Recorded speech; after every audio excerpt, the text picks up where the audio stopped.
Yo, yo, yo. We back.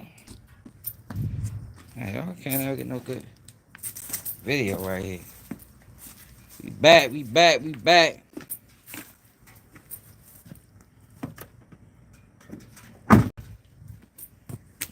And make sure you hit that like button. Make sure you hit that like button. You dig?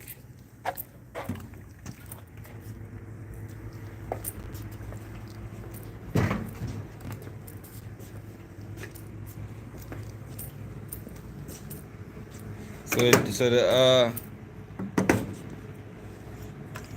I got confirmation from my sources, y'all. I mean, if you're new to the channel, just know we got sources now. I mean, we ain't on our own no more, yo. We got sources in every field, man. Law enforcement, uh, legal aids. Yeah, man. Got sources all over the place. What's up, Robert G, man? What's happening? What's happening?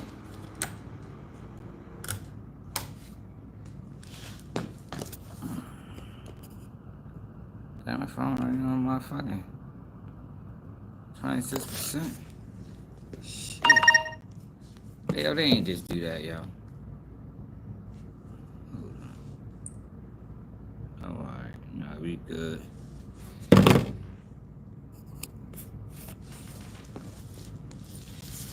What it is. Hey, y'all heard from my sources, though, y'all. Yesterday, I told y'all we was trying to get Tissa Tails into a freak off, and we was waiting on confirmation. And we got confirmation, y'all. She accepted. Diddy beat this case. First day out. Diddy, Tissa Tails, Wild King Nice. I got confirmation, y'all. Got confirmation. She'll never speak about it on our channel though. So if you ask her, she gonna lie. But I'm telling you, it's confirmed. They gonna do it in Vegas though. I was trying to get it done.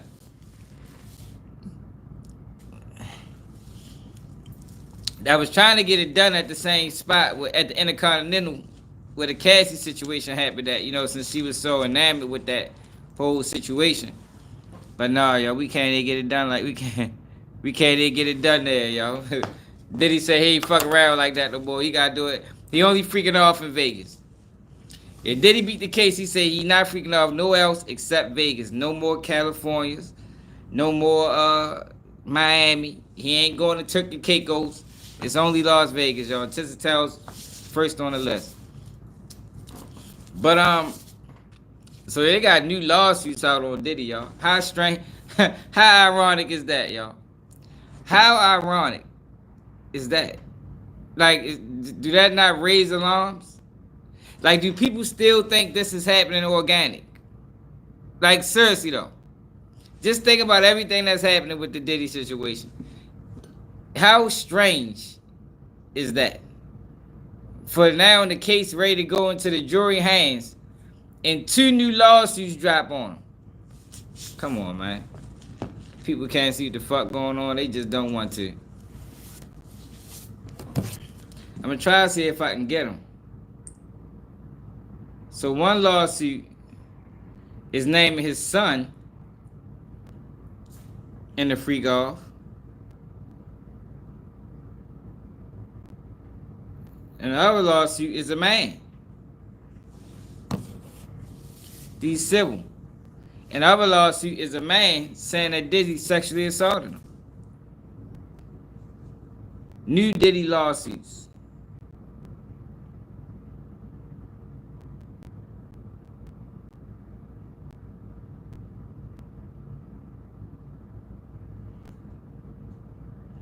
They say 70 lawsuits has been filed on Diddy since November of 2023.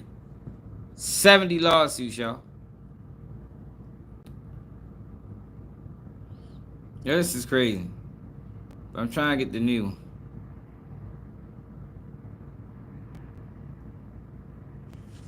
So, you know, right now they saying that Diddy, right, 70 bogus lawsuits. Right now they saying that it was a bad case, it was a bad day, yo. See, it was a bad day for Diddy, man. Yo, but I don't give a fuck what the prosecution is saying. We already know what the prosecution is saying. Wait till the defense. Wait till tomorrow. I guarantee, right? Everybody that was praising the prosecution for their closing arguments today, man, wait till tomorrow, man.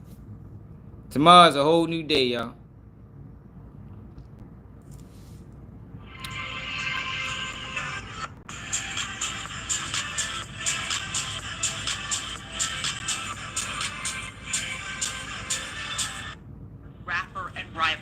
The prosecutor, in closing, calling Combs the leader of a criminal enterprise who didn't take no for an answer, saying Combs, quote, forced and manipulated Cassie Ventura and Jane to have sex with escorts for his own entertainment and used power, violence, and fear to get what he wanted. Combs is the only defendant, but that is for his own entertainment. Yo, so you can't be entertained by that type of shit anymore, y'all. That's the feds is telling y'all, man. Yo, you cannot be. So the guys that like to see their wives have sex with other guys. Yo, Adam 22 need a RICO. Fuck that. I mean that shit. Yo, Adam 22 deserves to be charged with the Mann Act. Yo, because he enjoys the same shit Diddy enjoyed. Like, why is it a crime for Diddy and not a crime for Adam, yo? Like, I'm confused. Somebody need to ask Adam 22 that. Nah, man, how you feel about this? Yo, if anybody asks Adam how he feel about Diddy case, yo, as much as he online, how has that never came up? Have Adam 22 talked about Diddy's situation? Hard mode, what it is? We might gotta look into that. Let's see, hold on. Let's see if Adam 22 ever talked about Diddy case. Adam 22 Diddy. It seemed like he's staying away from that strategically. I wonder why.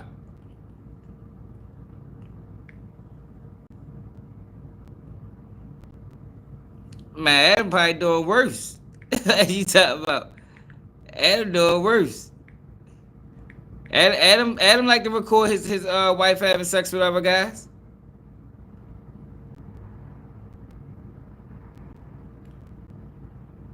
You got one video. Let's see what he said. We would kind of be failing ourselves if we didn't mention like the biggest story of the week, the Tory Lanez thing. Maybe we can get to that. But Diddy is finally at trial, and by all accounts, from everything I'm seeing, it doesn't seem like it's going terribly well for the prosecution. No, Diddy's getting off. Oh, okay. He's beating the case 100%. I don't think he's going to beat everything. No, I'm not saying He's going to beat a substantial percentage of what has been accused. The feds L, and I'll tell you, I mean, it all came down to that CNN evidence being like, because that's literally what their entire case hinged upon.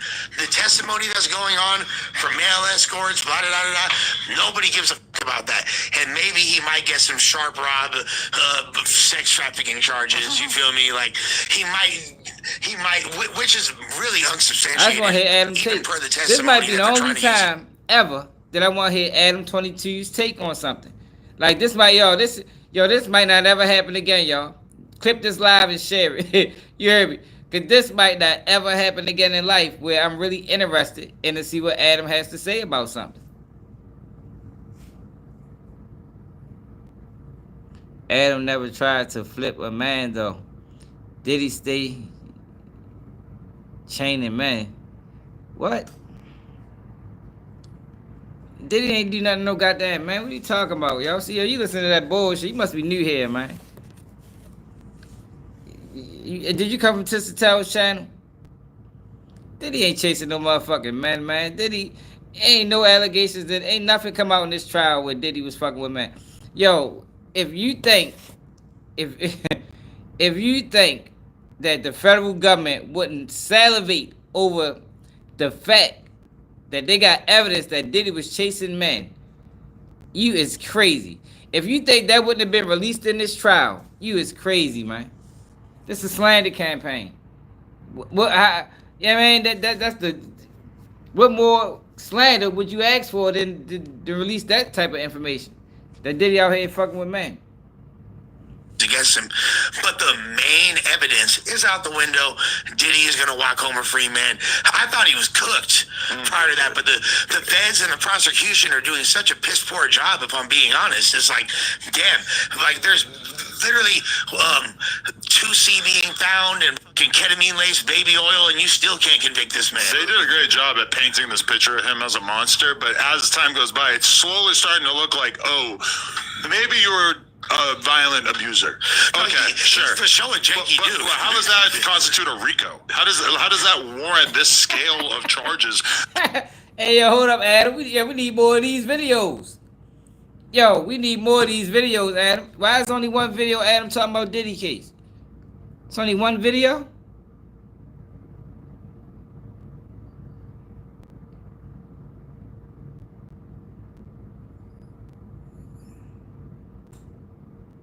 No, Adam, we need more of this, bro.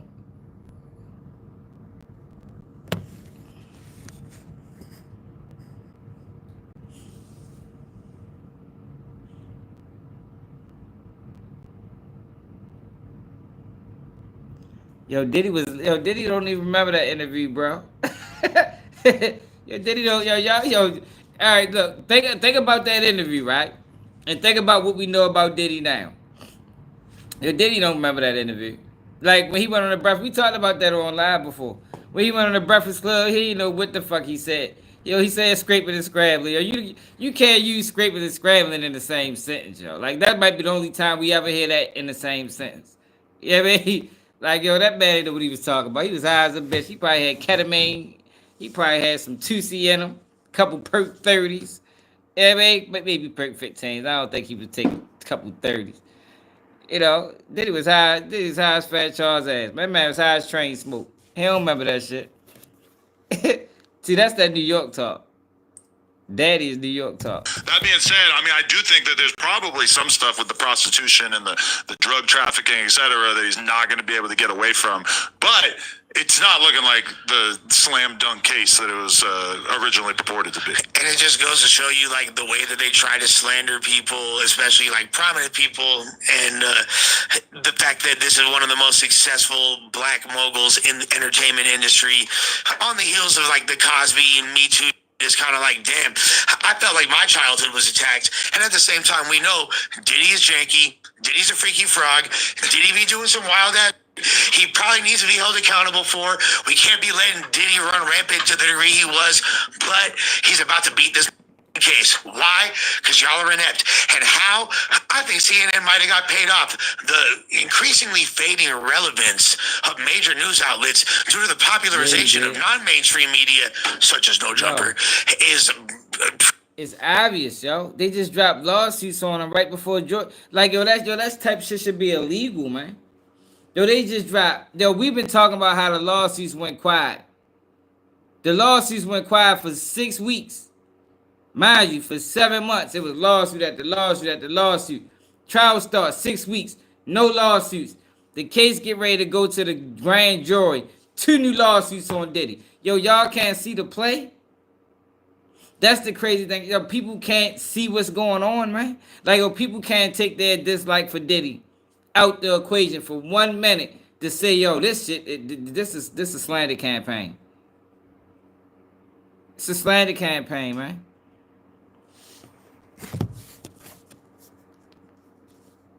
Yo, come on, yo. They gave him 2 lawsuits right before the case went to the jury. And it implicated his son. This lawsuit say Diddy and his son. I'm hoping, hey, Flim Flam, you on this live? We need that paperwork.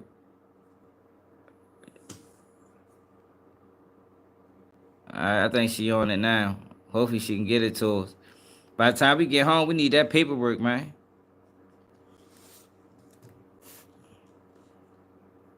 Shit, had a long ass day. I'm tired of this bitch. See how dirty I am. All on the ground and shit. Yeah, man.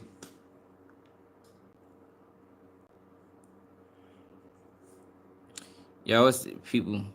You know, people, because, yo, people can't. Yo, they told the world Diddy was fucking with kids, man. Like, you know, we were talking about that shit a couple days ago. Like once you mention kids, yo, everything else goes out the window. I mean, they told the world he was fucking with kids.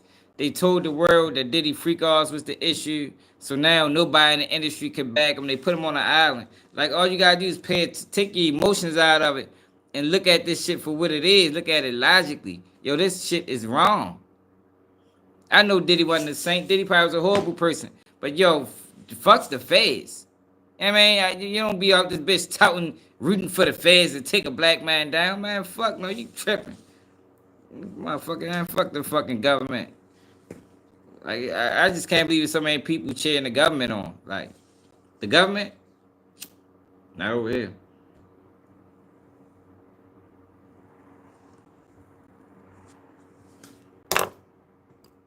Yo, what's up with y'all? Yo, these camera edits. Yo, like, yo, chill out, bro. I don't need no camera edit, bro. Hey, yo, you fuck your body or something? All right, let's go back to Adam. See how deep they went into this. Because Adam been doing freaky shit for years. I just don't understand how what Diddy did is a crime, what Adam doing not a crime. It just don't make sense to me. Due to the popularization of...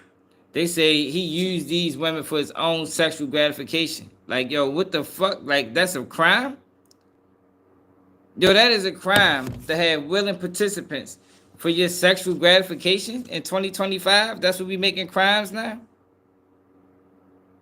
Like, yo, that shit is amazing to me, man.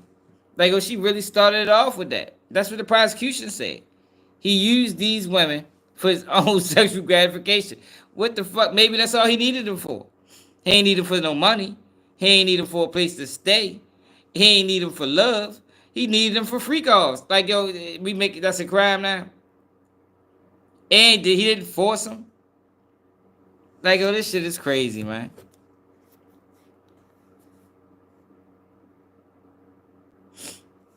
I know, I know. I'm just saying, people need to start paying attention to what's going on.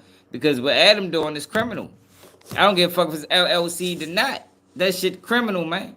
If the feds, if what Diddy did was criminal, what Adam did is criminal. Or doing currently, it's criminal, man. Of non-mainstream media. But the problem is, I don't think what Diddy did is criminal, and I don't think what Adam doing is criminal. This is what the feds are saying. I'm just running with the federal narrative. I'm just running with the federal narrative, man. Adam had sex workers or porn stars fucking from state to state. You know what I mean? He records his wife having sex with other guys. He sit back and he watches. That's the same shit they said Diddy did. Hell yeah, yo, we getting Tissa Tails. Tissa Tails, I told you, for people that just came in here, yo, I just heard from my sources that Tissa Tails, this is from my sources, y'all. So, you know my sources don't play no games. Tissa Tails has agreed, if Diddy beat this case, she agreed to a Diddy freak off. She agreed. I remember I said we was gonna give it to next Friday. She agreed quick as a bitch. I said, God damn, she must really wanted that motherfucker the whole time. Because we was gonna give it a Friday. That's what my sources told me originally. That it was gonna be by the end of next week. She had to, come to some type of determination of what she was gonna do. But we got the information. She ready and willing. First day out. First day out freak out. You know how people do first day outs? What's up, four-way Ricky? You know how people do first day outs? Diddy's doing first day freak off. First day Wild King nights. It's gonna be epic. Due to the popularization of non-mainstream media, such as No Jumper, is pretty evident that they're going to be doing cash grabs, like accepting under-the-table bribes from Diddy to mysteriously lose some of the most vital footage of all time, when they're supposed to be, like, one of their main purposes is being an archivist, right? They have an archive of all these historical news events, yet they lose the footage of Diddy abusing Cassie, the original footage, that is. They only have the altered content. Which intern needs to get fired? Now, that intern needs, like, a three-pronged dildo in the ass that spins around like people like Sharp enjoy. You feel me? I mean, I feel like the most damning thing that I've seen is just the male escort whose testimony basically purported to Cassie being a willing participant in so much of this. And when I'm even having this conversation with random people, and they're like, "Oh, he was doing Cassie so bad," I'm like, "Bruh, she stuck around that relationship for 10 years. Like, at a certain point, it's hard for me to imagine that she was not, to some extent, a willing participant." Is that one of his main charges with the domestic on her, right? Correct. I mean, that's part of it. But what are the actual charges, though? I don't think. Why is him beating his wife rising to that level? That is literally the main evidence that the entire prosecution was like hinging upon was that footage for some reason. Him beating up his girl. Yeah, literally the footage of him. What else? So they said because that's lost now, it's inadmissible because it got edited by CNN. There's So that case is already thrown out? That evidence is gone. So what's the other charge? Okay, racketeering and conspiracy. Combs was accused of leading a criminal enterprise that engaged in a pattern of illegal activities, including sex trafficking, forced labor, and other offenses. Prosecutors allege that this enterprise used Combs' business empire to enrich himself and associates who were loyal and willing to conceal his crimes. If convicted, this charge carries a maximum sentence of life in prison. And then in addition to that, specifically, Combs was charged with sex trafficking, alleging that he used force, fraud, and coercion to compel individuals into commercial sex acts. This indictment refers to multiple victims, with Cassandra, aka Cassie, being one of the identified victims. This charge carries a mandatory prison sentence of 15 years and a maximum of life in prison, and then also transportation for the purpose of prostitution. So basically, like, in our minds, him basically treating Cassie horribly and is one of the main things that has him on the chopping block. When you actually look at this, it's trafficking drugs, employing people to traffic drugs, employing people to help you traffic in prostitutes, etc. All And things just that we don't think there's anything wrong with. We don't give a fuck. You hear him? You hear Adam? I bet the fuck you don't, Adam. Because it ain't though. You feel me? I just wanted to hear his take on this. Now, I agree with him, but he doing this because he knows shit. I do this shit too. What the fuck? If they coming at the Diddy, what the fuck? We all do this. Yo, all the motherfuckers with money move like that, man. Yo, when you got money, you can make people move for you. You got people for different things, you know? And like I said yesterday, Diddy had only room in his life was for freak offs. Like, if he was willing to freak off, come on board. You hear me? You come along for the ride. But anything outside of that is, you know, I work too much. You know, Diddy was a busy man. Yo, he can only freak off when he can. He can only freak off when he can, man. Nothing wrong with. We don't give a fuck. If he's carrying Molly all over the world, he's employing people to bring Molly and Tissa and all these crazy drugs. Great guys. None of us view that as immoral. And then in addition to the prostitution thing, I mean, Conrad, Lush, I know that we've all dibbled and dabbled, at least to some extent. I mean, myself personally, I haven't really paid for most of it, but dealt with a lot of prostitutes. I mean, none of us think that that's abhorrent. But, I mean, it does seem like he's probably when it comes to those things. I just wanted him on record. That's cool. And let's go back to what they saying in court.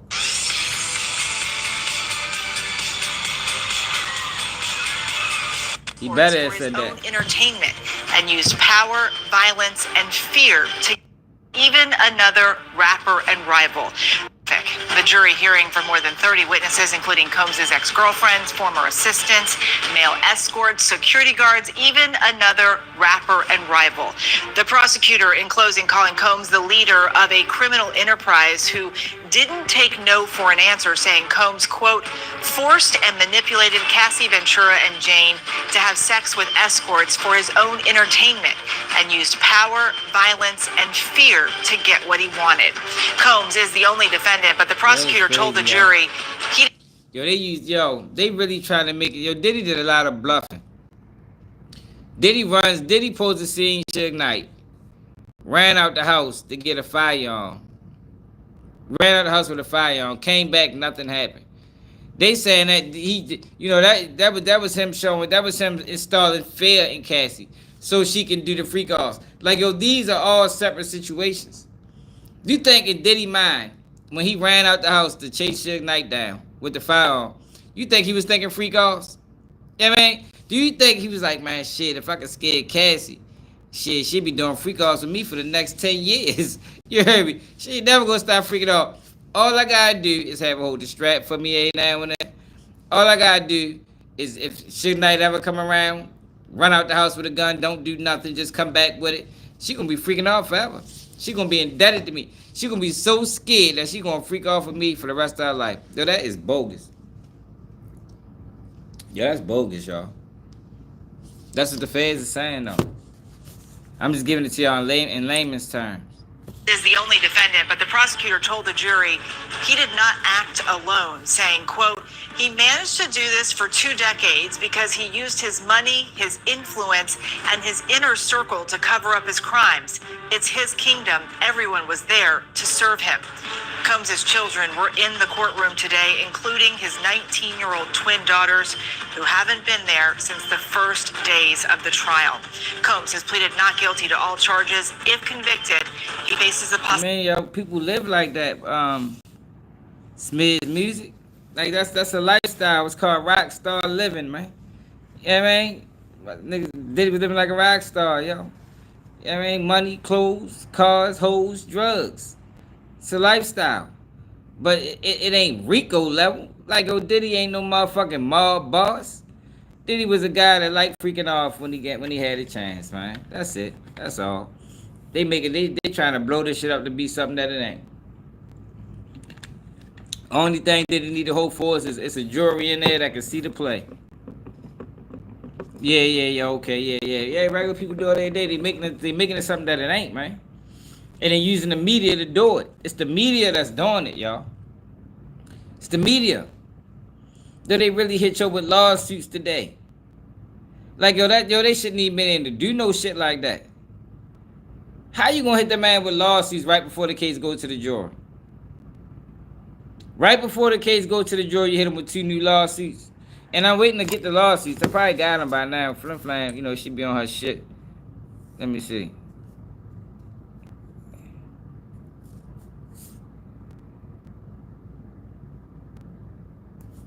Nah, she ain't get them yet.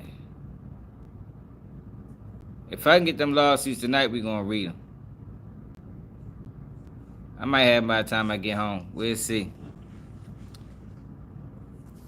Yo, but that's all. That's all for cause the jury watching. They ain't supposed to, but they watching. I can just imagine what these lawsuits are saying. It's probably all type of rape and I can just imagine what these lawsuits saying. It's the groundbreaking.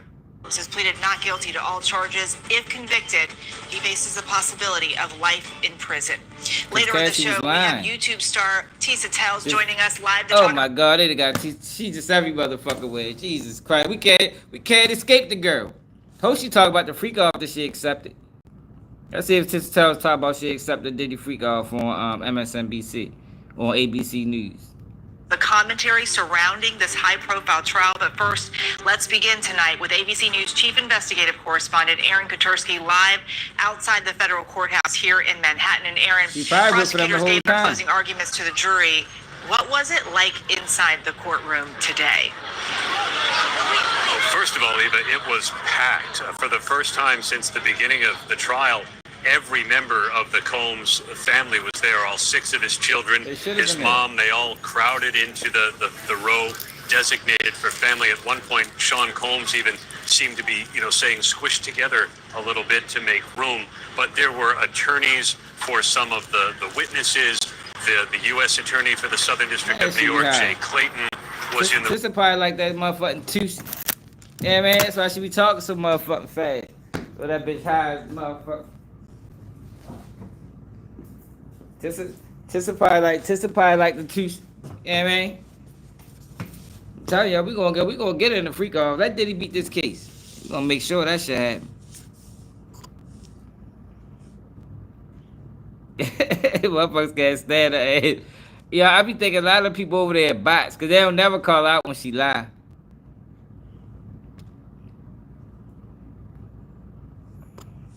The room to hear prosecutors give their closing All right, appreciate statement. it, bro. So it was packed, But for the start anyway, Sean Combs appeared pretty relaxed. He walked into the courtroom, he put his hand over his heart, a gesture toward his family, and he's been reading a book, The Power of Positive Thinking.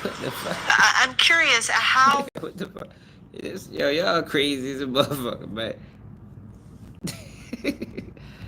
Diddy ain't sex traffic nobody, yo. Yo, even if, see, this the thing, yo. Even if Diddy get found guilty, that don't change the facts. The facts is this case still was bogus. Like, it's still bogus, man. He can get found guilty on all counts and the case still be bogus. You know why? Because innocent people get found guilty all the time. That's how this system works. This is not a justice system. You know how many innocent people in prison? You know how many people got railroaded? You know, didn't get adequate counsel, prosecutorial misconduct, judge taking payments. Like, oh, this is the system that the United States is giving us, man. This is not a system to be praised. It's not a system to be praised, man. Like, yo, y'all be tripping me out with this shit, man. This people don't get justice. Yo, out of all the arrests, it might be 10% justice. 90% railroading, 10% justice. There ain't no justice in this system, man. Now I'm talking about all people. Kelly got done dirty. You don't know what they did to R. Kelly? Did we gotta go back to what they did to R. Kelly? We just found out recently. We found out recently that Ezreal Clark, who was cool with R. Kelly, who was in a relationship with R. Kelly, wasn't going to testify on him. Wasn't working with the government. So what the government did was they put a federal informant in his cell. They got another person that come from a different jail to monitor everything R. Kelly. Phone calls, mail, everything. They got the informant that was in R. Kelly's cell to steal his information, take it to this lady. She take pictures of it. Give it back to yo. He put it back in the cell. Then this lady gave the information to the prosecutors. The prosecutors gave the information to a federal informant. There's two federal informants. This federal informant goes to Ezreal Clark with a whole motherfucking docket of information on R. Kelly and what he been doing in jail. You know, R. Kelly talking to another girl. She then in turn flips on R. Kelly. Yo, this is not a system to be praised. That whole structure of what I just laid out was illegal as a motherfucker. But this is what they do daily. And they doing this to people with money. This, you can just imagine what they doing to the rich. I mean, to the poor. You understand what I'm saying? You don't praise it. Stop praising this system, man. System dirty. Like I said, they came out with lawsuits right before the jury get the case. Yeah, why that ain't ringing no alarms on people. People hate Diddy that much that people can't say, yo, hold up, yo, what the fuck is going on? We ain't heard from these lawsuits in 6 weeks. We heard all 7 months while Diddy was arrested. Lawsuit after lawsuit after lawsuit after lawsuit. Diddy trial start, lawsuit ends. Diddy case goes to the jury, lawsuits back up again. Yo, y'all can't see the play.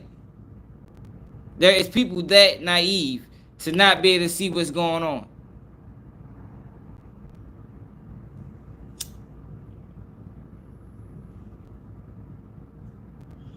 Because Diddy getting done dirty by the system, man. And we anti-system over here. All systems. Government system, police system, motherfucking politician system. The whole system is corrupt. The whole system is corrupt.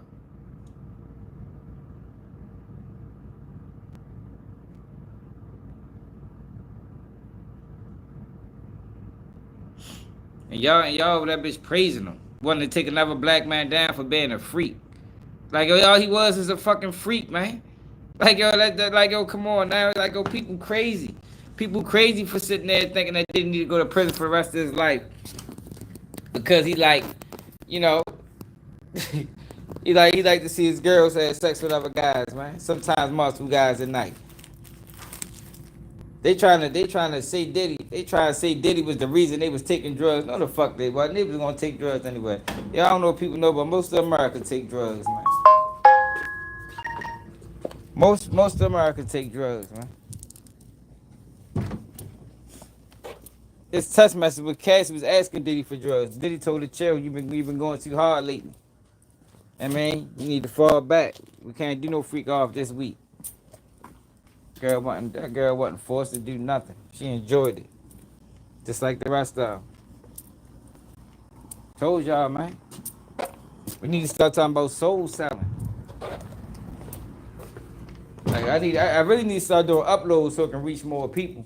Cause people need to understand that, man. When you sell your soul, you might not know you know, you might not get what you want. That's why motherfuckers say my soul ain't for sale, man. These Cassie sold her soul. 50 baby mother sold her soul. That's what they did, man. They sold their soul. Diddy brought it. Who fault is that? If you was willing to sell your soul, somebody buy that bitch too. The fuck? We had people buy souls out here, man. This the United States of America. That's the word. If you willing to sell it, people willing to buy it. People buy crack, people buy dope. Whatever somebody's selling, it's people buying, man. It's always a market for it. It's a market for everything. It's a market for soul buyers. Soul sellers.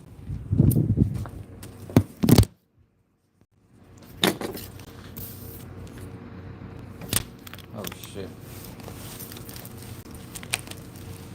It's a market for it, y'all.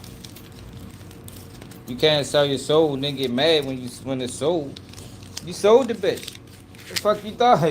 Yeah, man, you can't sell your soul and then get mad that you ain't get what you want out of it. You should never sold this. You know it's like you rolling the dice. Yeah, man. You know you sell your soul, you rolling the dice. You ain't no telling what you gonna get.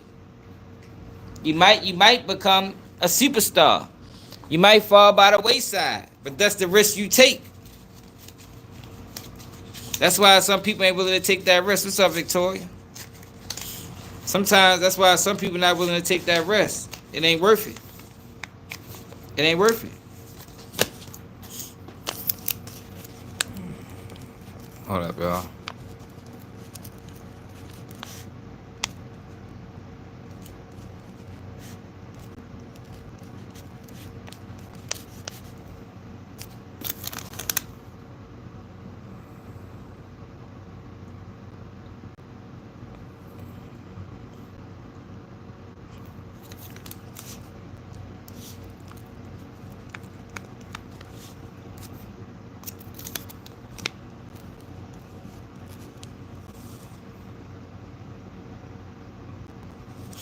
Yeah, see, son, but that's what I'm saying. That's the risk you take. Like, you can't sell your soul and then be a victim, yo. Like, you can't do that, yo. We shouldn't even want to make that a thing, yo. Like I told y'all before, the victims are the people that didn't sell their soul. They the victims, yo. Let's make them victims. Like, they are the victims, man. The people that didn't get opportunity because you got so many people willing to sell their soul for a fucking dollar. The victims are the people that didn't do it. That didn't get where they wanted to go. Like I was telling y'all before.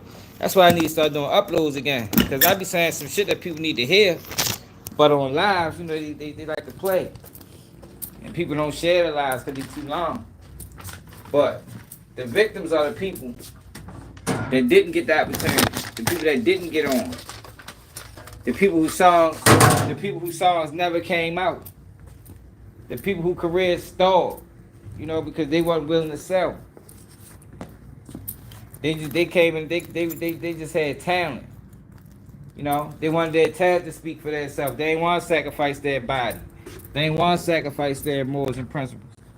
Those are victims. Not Cassie.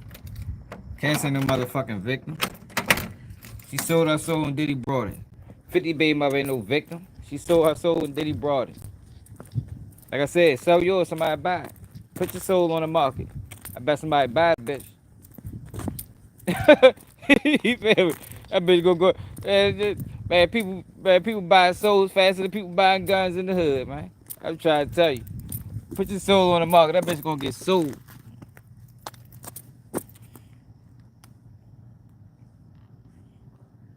Man, Chicago in the building. For real though, yo. Y'all think I be joking. I really be dead serious. You know, I just be saying it in a joking manner. But put put on live, go to Facebook Market and say I got my soul for sale. Watch how many inboxes you get. Watch how many put that bitch on Craigslist, eBay. Watch how many people call you. Man, what you want for it? What you willing to do? You heard me. Birmingham in the building, straight up. What you willing to do? Okay, no, you sell your soul. You can't pick. You know, once the soul is sold, you can't pick what you want to do no more. No, it's totally up to me. It's totally up to me.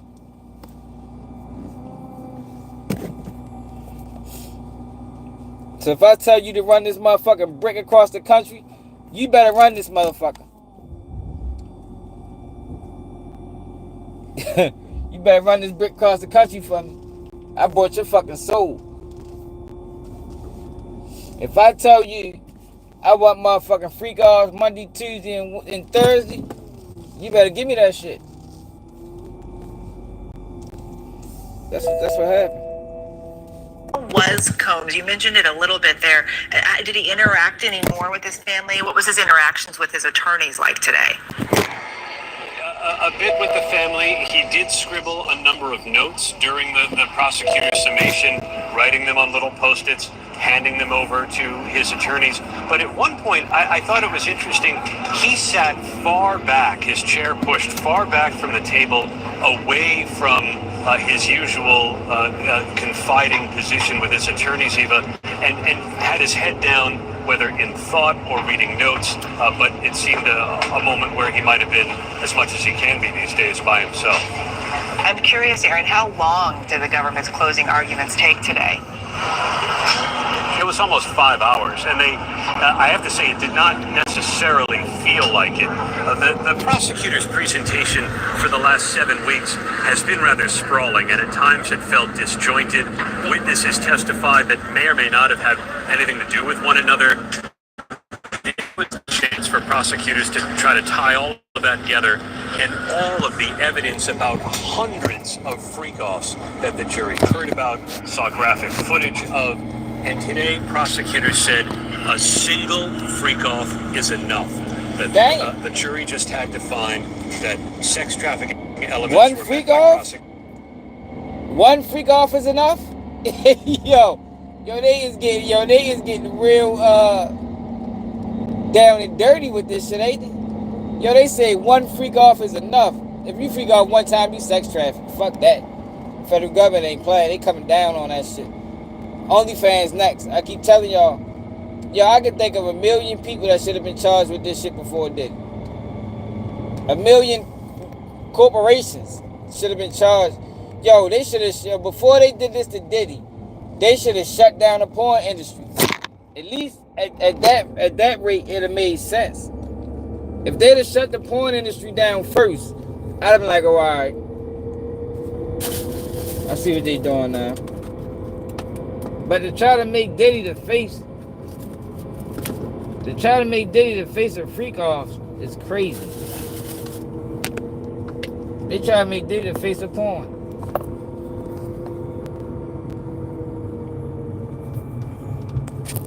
Yo, for real, buddy. OnlyFans next. OnlyFans miles beware. The federal government on your heels. You heard me? They ain't playing that shit. You better not be in California and go to Chicago to have sex with a motherfucker. You trafficking. That's trafficking. You went across state lines to engage in prostitution for profit. That's what the Fed's saying, y'all. I never looked at the porn industry as people being trafficked. Like, yo, that never crossed my mind. All these years. You know what I mean? All these years, yo, it never crossed my mind like that. I wonder if these women getting trafficked. They look like they're having the time of their life to me. And the guys, you heard me, look like they're having the time of their life. Never crossed my mind to think trafficking. But that's what the federal government is saying now. She said one freak off is enough.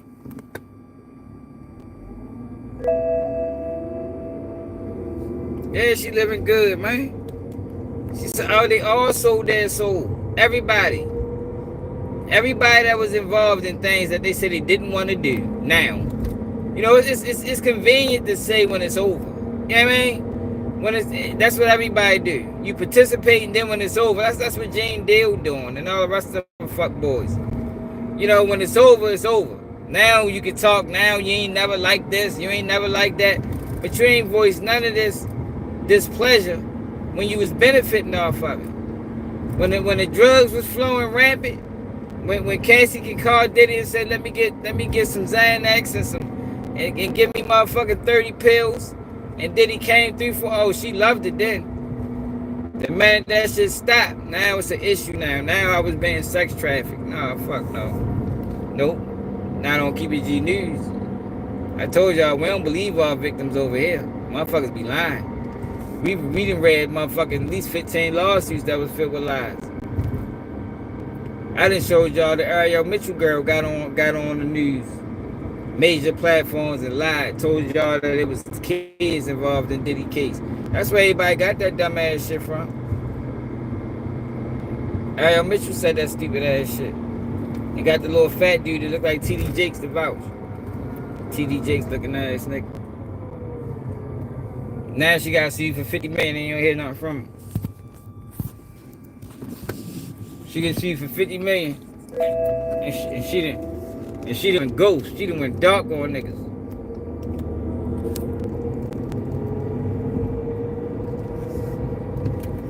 Man, we in a fucked up place. I know, lady, what's happening, baby? We in a fucked up place in society, man. When people can't see the smoke and mirrors, like, people can't see what's going on. People can't look beyond their emotions. That's what's wrong with people, especially black people. Motherfuckers can't look beyond their emotions. People get so emotional because of the things that we heard about Diddy, that we don't know if any of it is true. We just heard about it. You know, they were just rumors. And then you got people like Jane Diddy putting out false that he don't even know to be fact.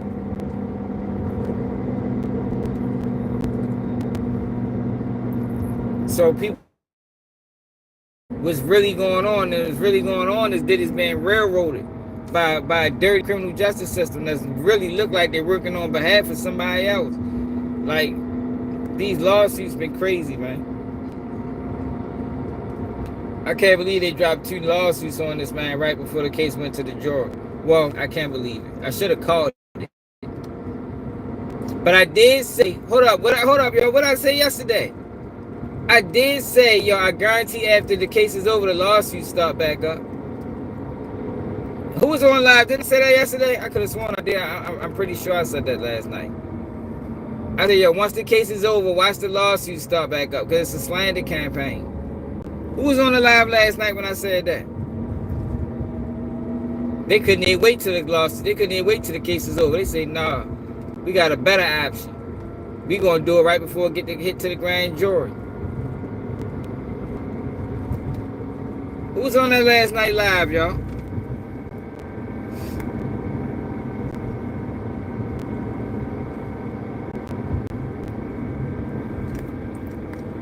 I definitely said it.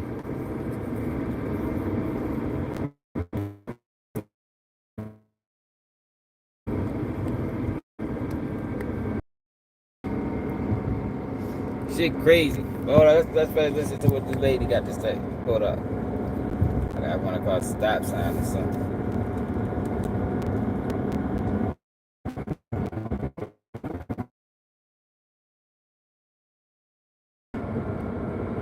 We should all be fighting against this shit.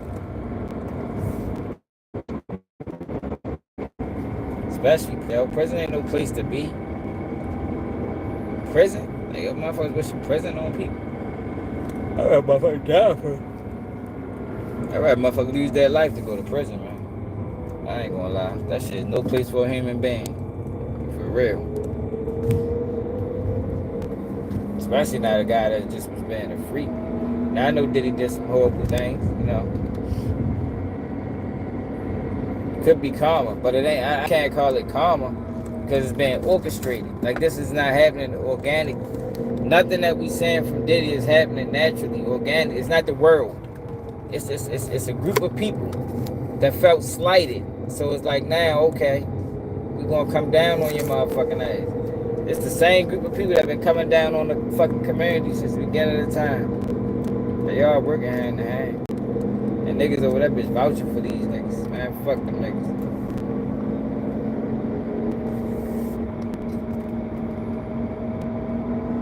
Y'all know we fight against the bullshit. You know, they'll end our live. We start that bitch back up. They didn't demonetize me. Man, fuck that shit. We ain't deviating from the facts.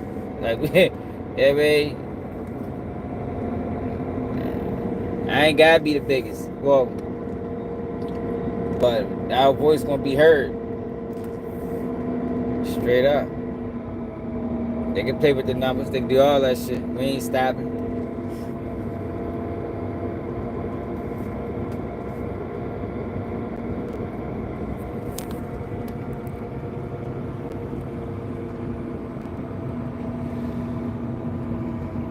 What is that, Malika?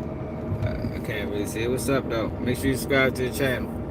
Yo, but we started this conversation off, yo, by I heard back from my sources, yo. We going Tissa Tails agreed to a freak off, man. You know, so she over there pushing falsehoods. Fuck it, we can all do that. You know what I mean? That's the easiest thing to do. Make a salacious title with a whole bunch of bogus claims. So, yo, we got evidence that Tissa Tails has agreed to a freak off with Diddy. Wild King Nights, to be exact. You know, all of it is in writing. Like a contract. We wrote a contract up for 3 Wild King Nights with Diddy. First day out. It's gonna be wild. Epic. You know what I mean? It's gonna be a night. This is gonna be a night you never forget.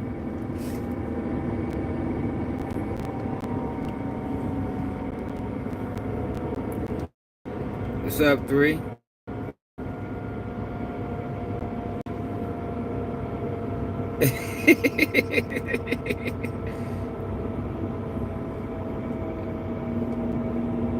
Yeah, man, fuck that.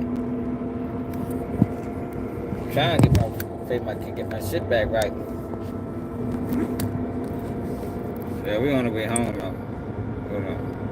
Prosecutors one time in order to convict. Can you tell us more about the prosecutor who delivered today's closing arguments? Christy Slavic is an experienced federal prosecutor. She actually has a background in gangs and violent crime. And I think of the 6, she may have been one of the more effective during examinations of witnesses, prepared, methodical. And that was, I think, the characterization today. A methodical, what they hope is a devastating portrait of Sean Combs, not only as a sex trafficker, but someone who led a criminal enterprise with a cadre of loyal lieutenants. It was his kingdom, she said.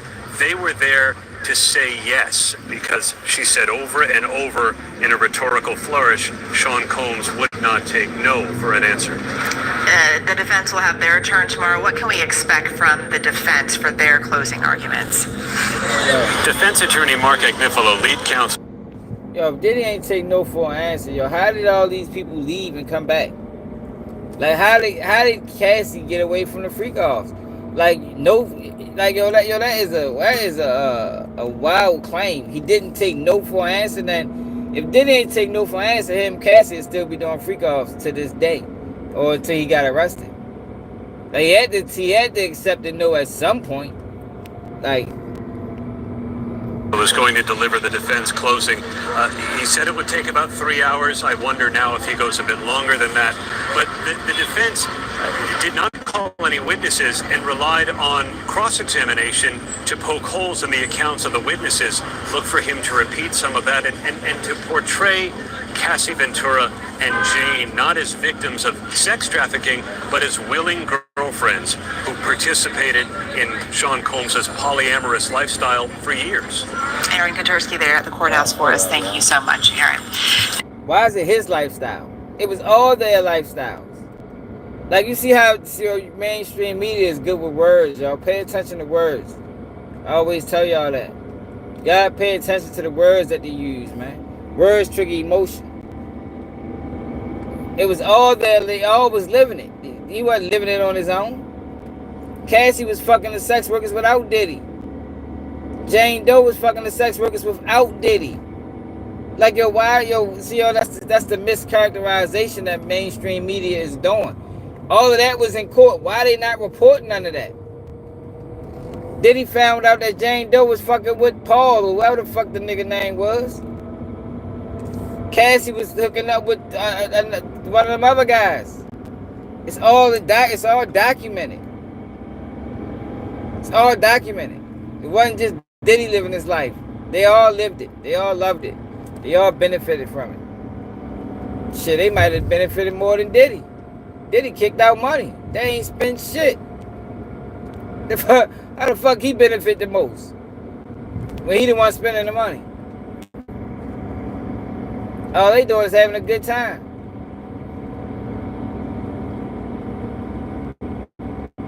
Shit bogus.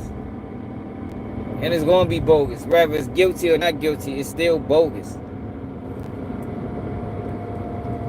It's still overreach.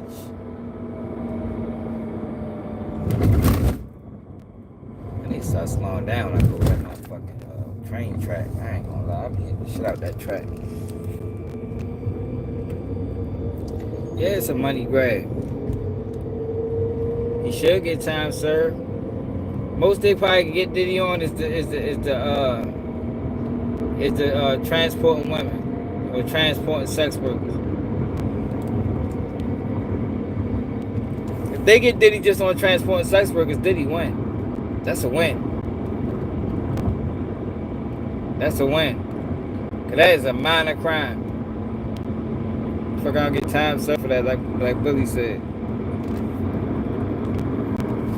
So let's see Tissa Tails lies. Let's see what she has to say around that. Now to break down what we heard today, ABC News legal contributor Brian Buckmeyer is joining me. I'm curious what stood out to you. I think what stood out to me and what probably stood out to a lot of people are all the different ways that Sean Combs can be found guilty, especially when it comes to that RICO conspiracy. Now, yesterday we... The different with R. Kelly was dealing with children. But even with R. Kelly dealing with children, R. Kelly was with children, R. Kelly was being preyed on by adults. R. Kelly got preyed on by adults that didn't take no accountability. They should have all been locked up. If they was gonna lock R. Kelly up, they should have locked up the parents. It was in text messages that the parents was coercing their daughters and coaching their daughters on what to do with R. Kelly and how to dress and how to look. Talking about he like him young. You look too old. Dress young. Why you got your hair like that?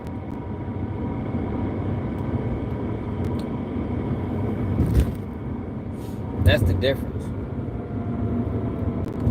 Ain't no kids in Diddy case. All these people was adults. Grown, consenting adults.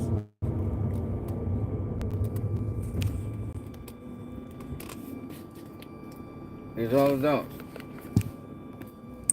And it's only two women.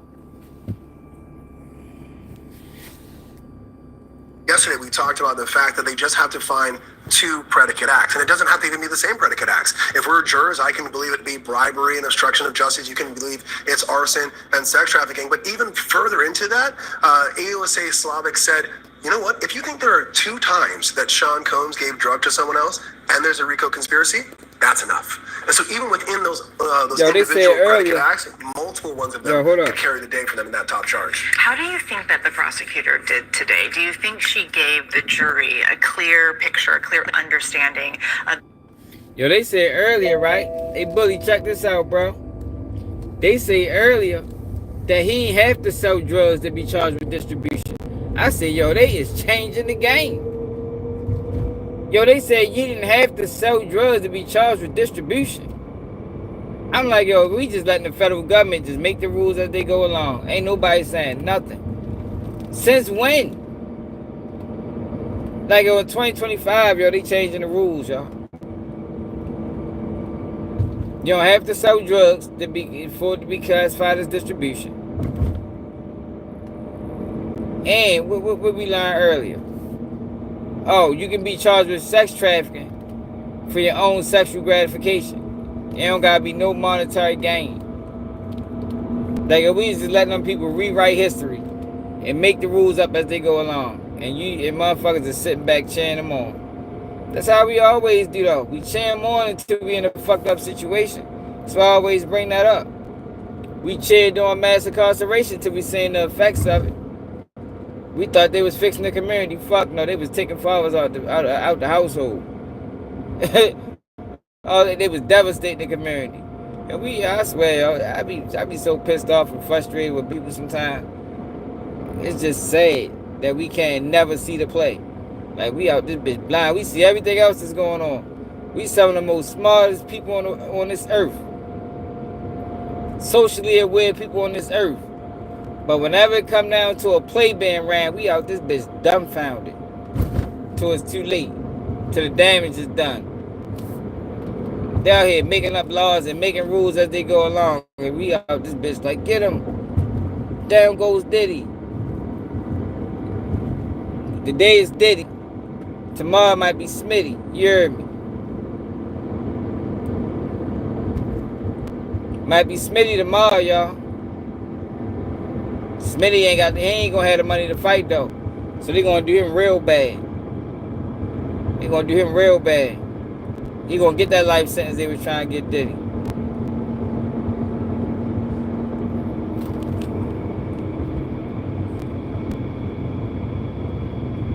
Yeah, for real, P&R. It's just sad for real. That's because we got all these plain ass YouTubers. That's why I'm on Tissa Tails heels. I might not never get off her heels for the damn destruction she participating in and the lies she been telling.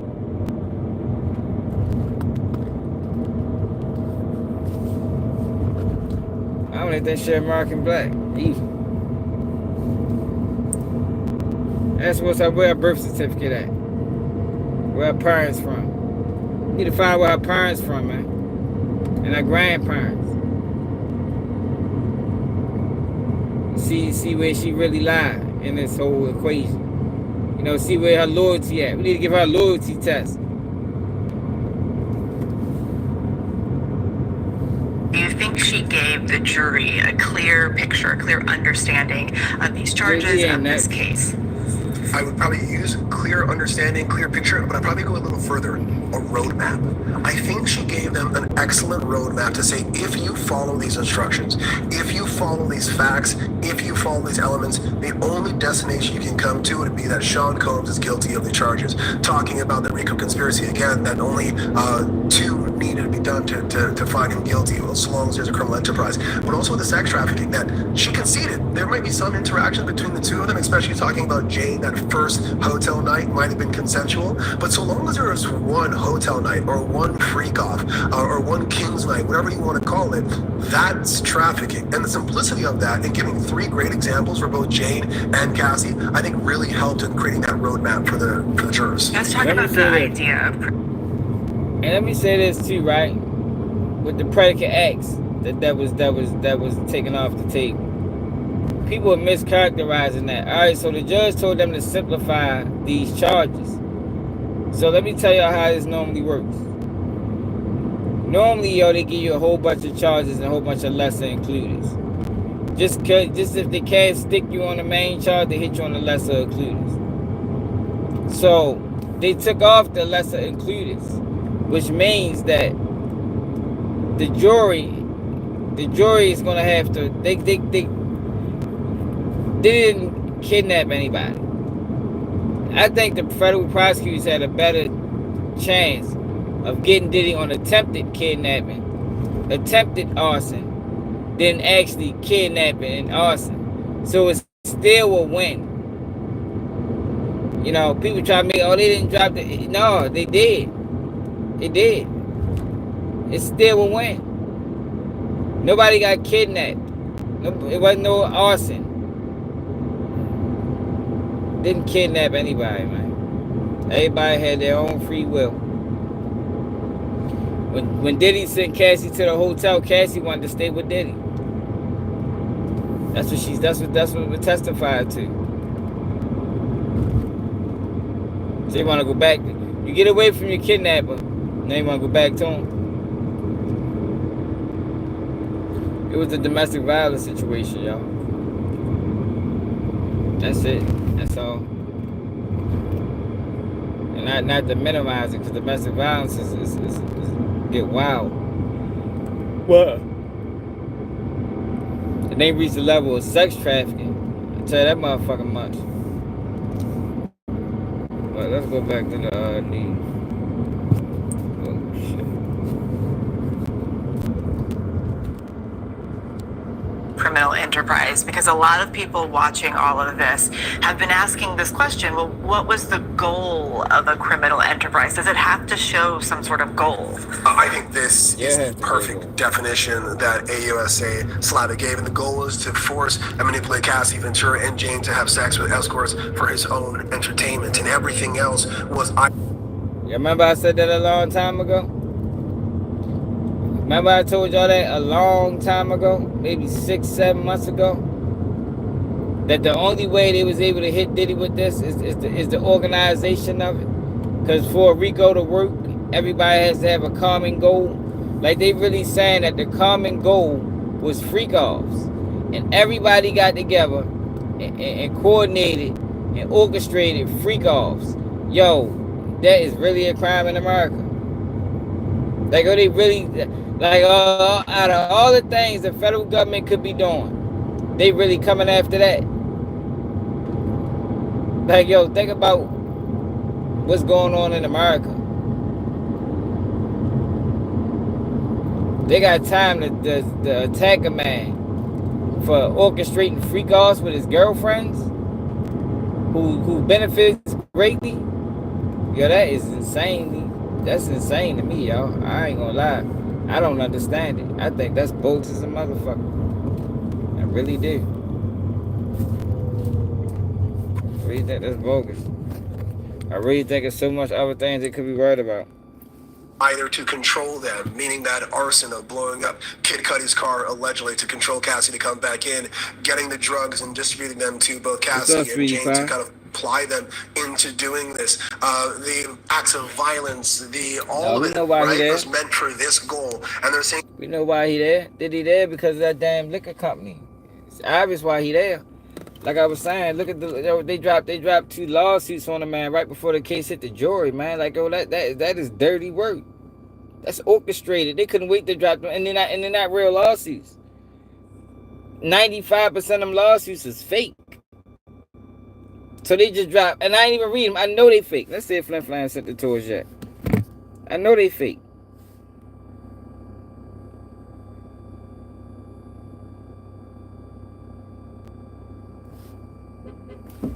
Yeah. Fuck me in my lane for. Fuck you, huh? Yeah, I know they fake. Because we read all the rest of them. You know, we read about 15, 20 lawsuits. They was all fake. They dropped 2 fake more lawsuits implicated his son than this one. They know the jury is watching. So this just a way to tank the jury right before the jury get the case. And if they had a strong case, y'all, they wouldn't have to do none of this. They wouldn't have to do none of this, yo. If they secured their case, if they presented their case and they thought they did an awesome job, they wouldn't have to resort to this type of desperate. This is a Hail Mary. It's a Hail Mary, man. And who is doing this? Who is orchestrating to take down the Diddy? Because this is orchestrated. This is not the federal government. The federal government is just the motherfucking tool that's being used. Somebody's orchestrating this attack on Diddy.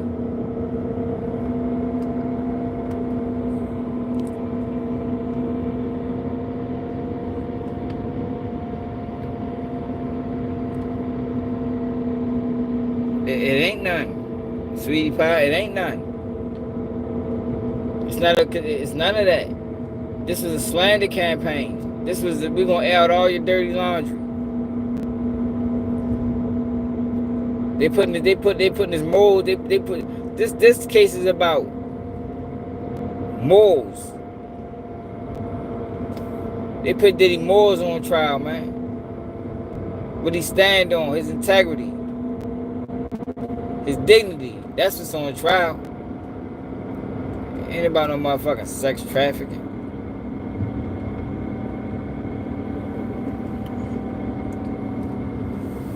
They probably mad. I'm so sure the prosecutors would have loved to join the Diddy freak off if Diddy would have invited them. Yeah, this bitch acting like he the worst man in the world. You know, good and goddamn well, if they got an invite to a freak off with Diddy, they coming. They leaving their husbands. Like Cassie did.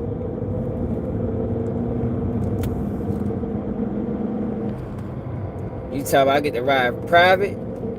And we freaking off where? Hawaii? We gonna freak off in motherfucking London? Yup. We gonna get the sex workers on a fly, man. And we freaking off for 3 days. What the fuck was that? All the drugs that you can imagine. your favorite drug of choice. And they coming. All 6 of the prosecutors.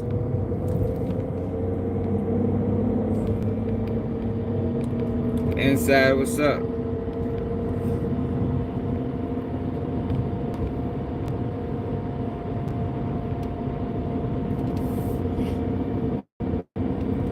Yeah, they on bullshit, sweetie pie. It's phony. It's orchestrated. Like, yo, they shouldn't even be able to do that, man. Like, that was perfect timing. Like I said earlier, I just was saying yesterday live. Go back and watch yesterday live.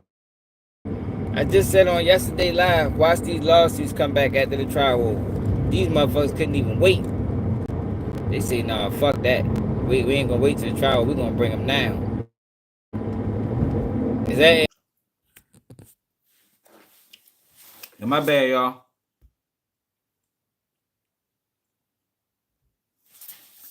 My damn phone died.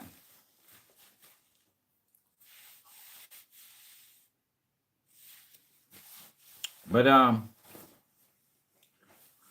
we back in business now. So we back to rolling, man. So basically what I was telling you was the federal government on some bullshit. I'm waiting to see what these other lawsuits look like. I'm sure they frivolous. Look at that. What? Charlene in the building, y'all. There's Charlene. This is a sex trafficking victim. Look at that bitch in Dubai living life. You heard me. What? Hey yo, this is a Slander right here. Ooh. We in Dubai. What? And she ain't benefit. Hey yo, this is a Slander right here. Ooh. We in Dubai. The Fed saying she ain't benefit, y'all. I don't think she had Dubai money. The Fed's telling the world she ain't benefit.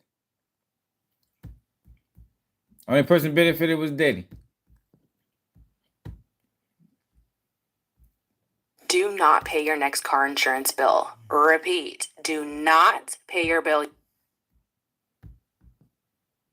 That there was a meeting of the mind, an implied agreement between those in his inner circle, being Sean Combs, to do this very goal. The prosecutor told the jury that Combs was in charge and he had loyal lieutenants who made it all happen for him. Who were these people? Why does it matter? You know, Combs has pleaded not guilty to all of these charges. No one else has actually been charged. Yeah, so Sean Combs, only defendant, as you described, right? When you're talking about loyal lieutenants, we're talking about Christina Coram and D-Rock, right? But also some of the security guards. And just to give you a heads up, this is just a few of them. We couldn't fit them all into a screen. But when we talk about foot soldiers, another thing that the AUSA talked about, we're talking about the assistants, right? Brendan Paul, Capricorn Clark, individuals who were not taking the lead, so to speak, in this criminal enterprise as the government is portraying it, but kind of did the marching orders, the setting up of the hotel nights, the getting the drugs, the things that facilitated many of these nights. All right, Brian Buckmeyer, thank you so much for breaking that down with us. And with closing arguments in full swing, it won't be long before the case against against Sean Combs finally goes to the jury, what will happen inside the closed doors of the deliberation room? Well, here to give us some insight into what that process may look like is Charlene, Ross how you been Suter. feeling? Ross is You an good? attorney and jury consultant. He's joining back us working? now from Pennsylvania. Ross, thank you so much for being here. Hey, Charlene, you back on that road? How you feeling? You're not involved in this particular case, but you have studied juries for a while now, and I'm curious about those first couple of minutes that the jurors will get to spend together when they start deliberating.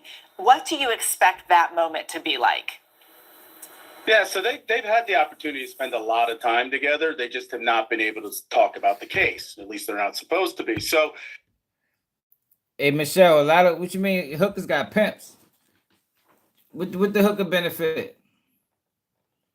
For the longest time, sex traffic victims had pimps, and they was hoes. Michelle, fuck is you talking about? They didn't profit off of this.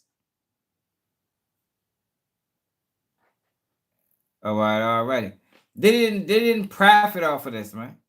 They telling the world that Diddy profit with sexual gratification. Like that, we're gonna make that a federal offense with consenting adults. Sexual gratification. Y'all willing to go for that? Like, think about that. They don't. What you mean? Pimps, hoes don't get paid. They get pimped. The pimp get the money. They work the strip. The pimp get the money. Diddy didn't get no money. Diddy spent money. He had a good time. Everybody had a good time. It's not the same. But that's what the federal government is trying to convince people that. How is that the same? Now, if Diddy was profiting off of this, I'd be like, all right, he pimped Shorty. He had fucking for money. He took the money and she got nothing. This is not what happened in this situation. Them girls was fucking. It is how is it the same when you take the money element out? The money element changes everything. The fucking for payment changes everything. They wasn't getting paid. They was enjoying life, however they wanted to enjoy it.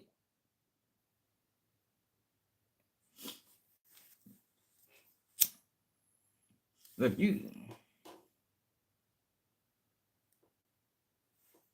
No, I'm not.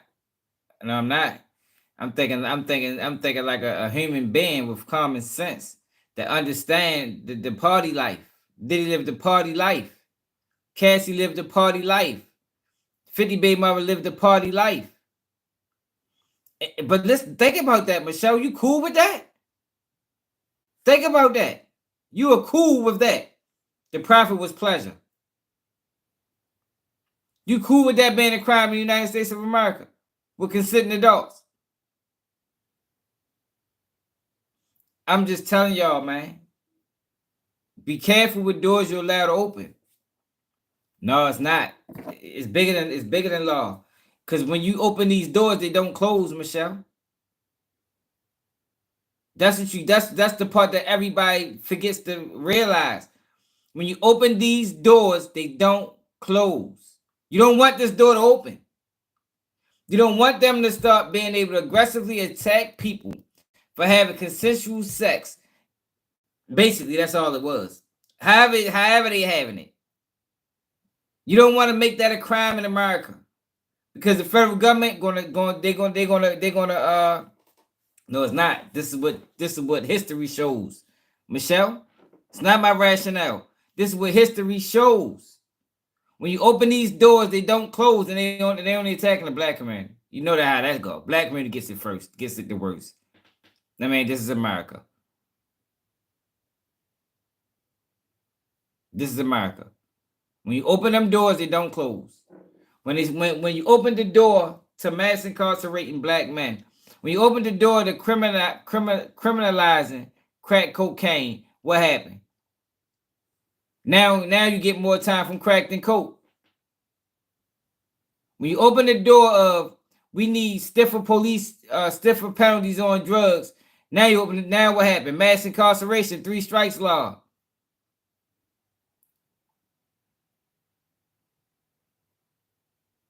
I'm just telling you, it's a crime if you're allowed to be a crime, man.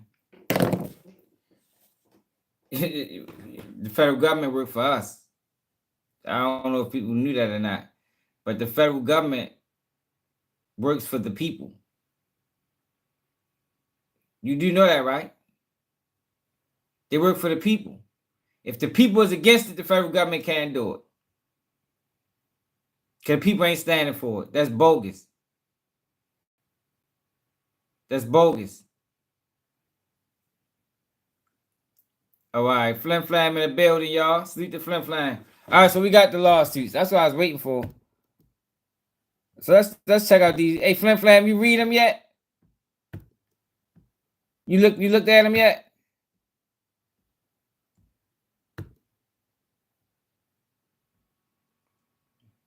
I know, that shit sounds crazy. They talking about pleasure.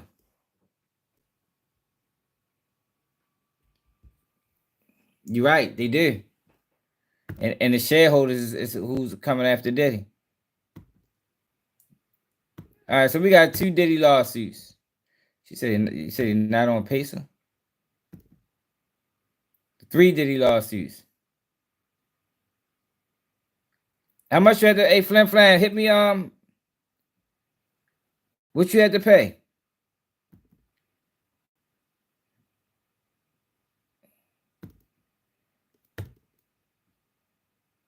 Hit me on Instagram. Let me know what you need.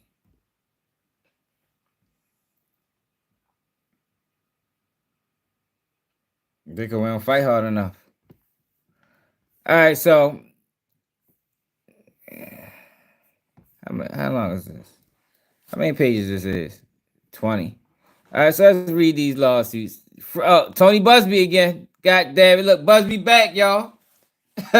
Tony Buzbee is back. Look, right in the buck, 7-11. I knew he was coming back. 30, bitch. I just was calling his ass out yesterday. I just was calling Buzbee out yesterday. Look what we got here. Appreciate it, Michelle. Hey, look what we got here, yo. Tony Buzbee, 7-11. 7-11 in the bus.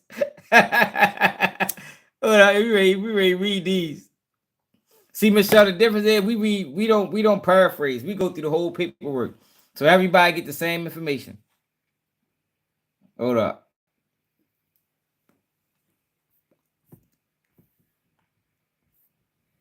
Hey, Flip Flaps, these are Tony Buzbee lawsuits?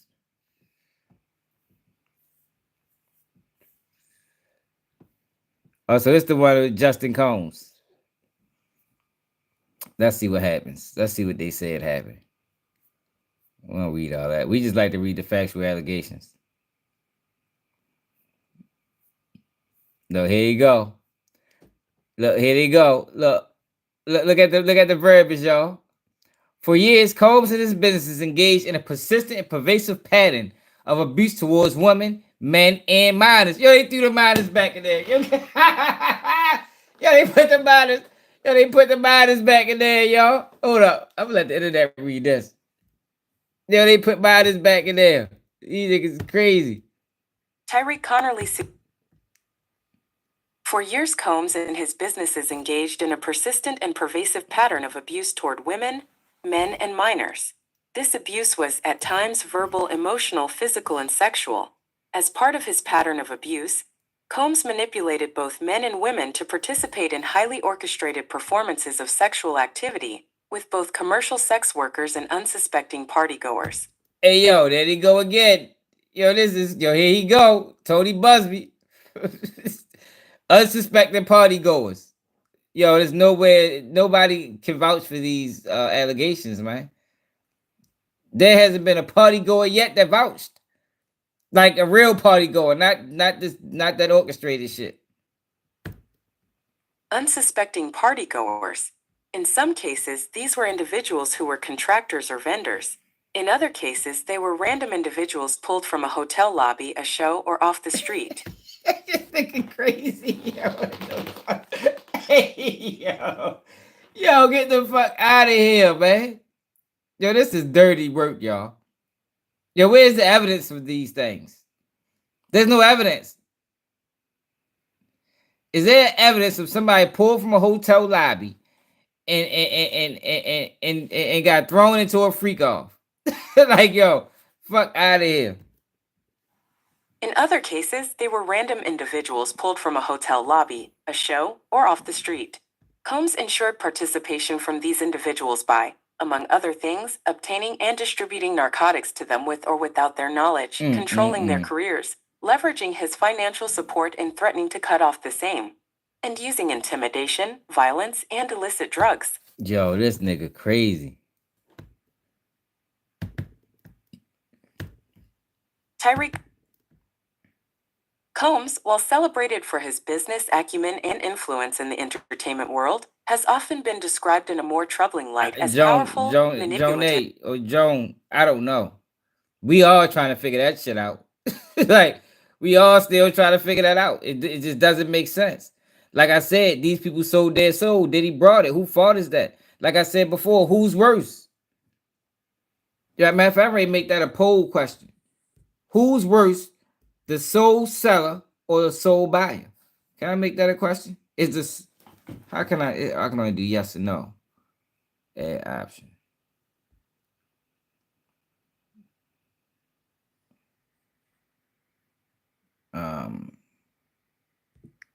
Soul buyer.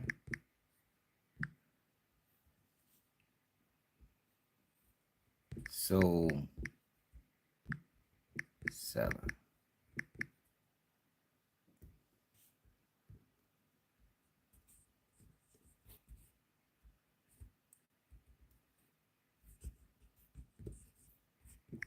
Who is worse?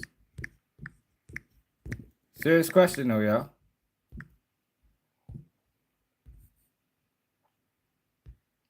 What the fuck happened?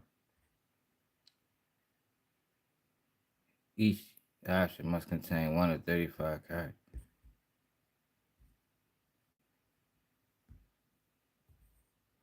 Hold on, y'all.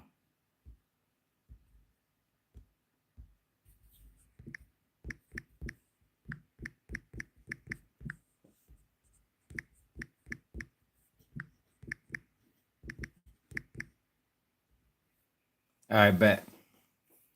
Yo, who's worse, y'all? The soul seller or the buyer? I know that's my worst wrong. Supposed to start with a T. Or fucking this up there. Who's worse?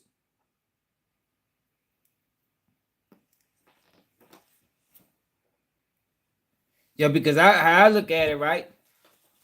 You can't have soul buyers if you ain't have soul sellers. I mean, if there wasn't no souls to buy, the guys that's buying them would be left empty-handed. So you can't have one without the other. I think so too, y'all. I think the soul sellers are worse. Cassie sold her soul, man.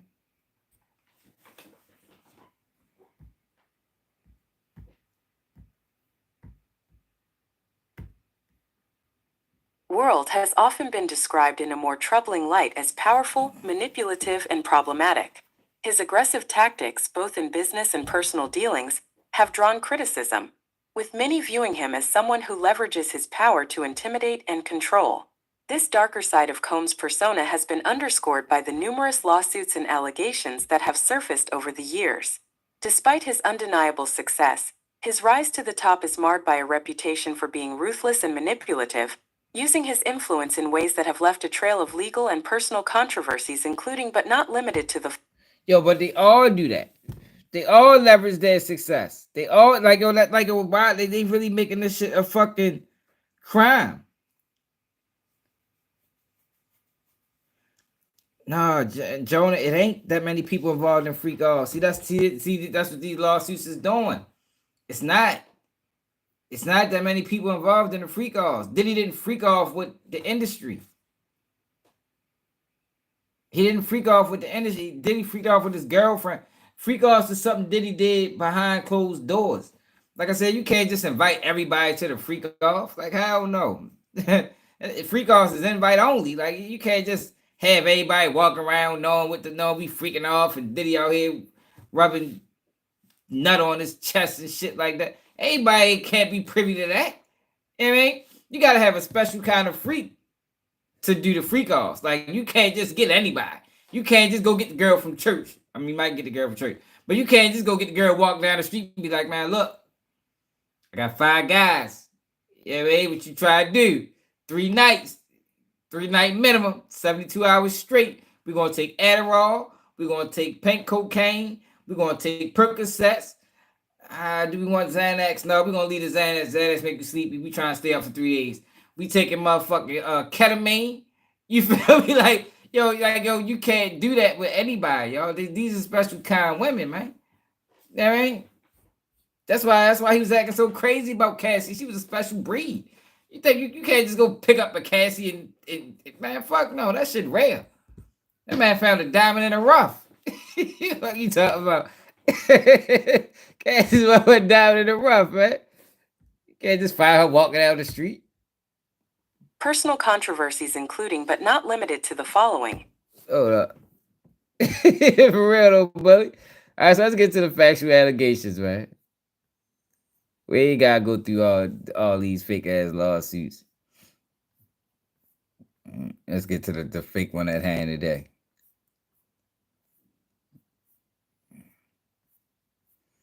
He really did his thing with this motherfucker, boy. He'll put everything in here.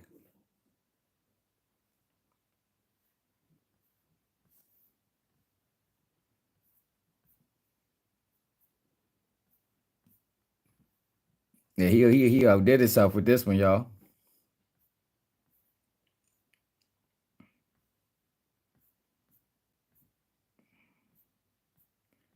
God damn.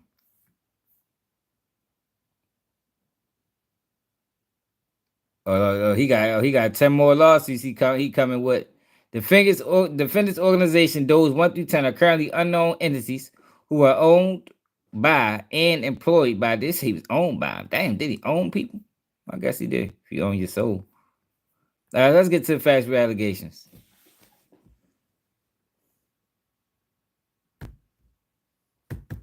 Controversies including but not limited to the following. A. Nightclub shooting. All right. Took me, I'll be back here. I don't feel like reading at night, y'all. I ain't gonna lie, I'm tired. So I listen to the little AI voice tonight. Here we go. In March or April 2017, Justin contacted plaintiff through Snapchat. The two messaged back and forth, and plaintiff eventually sent Justin risque photos at Justin's request. That same day, Justin offered to fly plaintiff out to Los Angeles for a weekend. At the time, plaintiff lived in New Orleans, Louisiana. 36. Plaintiff was interested in a career in the entertainment industry. Here we go. A subject she and Justin had discussed in their messages. Here we go. Another soul seller. Another soul seller. But you see what he doing? He constructs his lawsuits around things that we hear in court. So he does that to try to make it seem more credible. But more than likely, after we hear all the allegations, this lawsuit's probably frivolous too. Justin had discussed in their messages. Justin told plaintiff that a trip to Los Angeles would be helpful for her in terms of her potential career. In fact, Justin told plaintiff that if she came to Los Angeles, he would get her a position with remote TV in Atlanta through his and his father's connections. 37. On or around Friday, April 14, 2017, plaintiff flew to Los Angeles.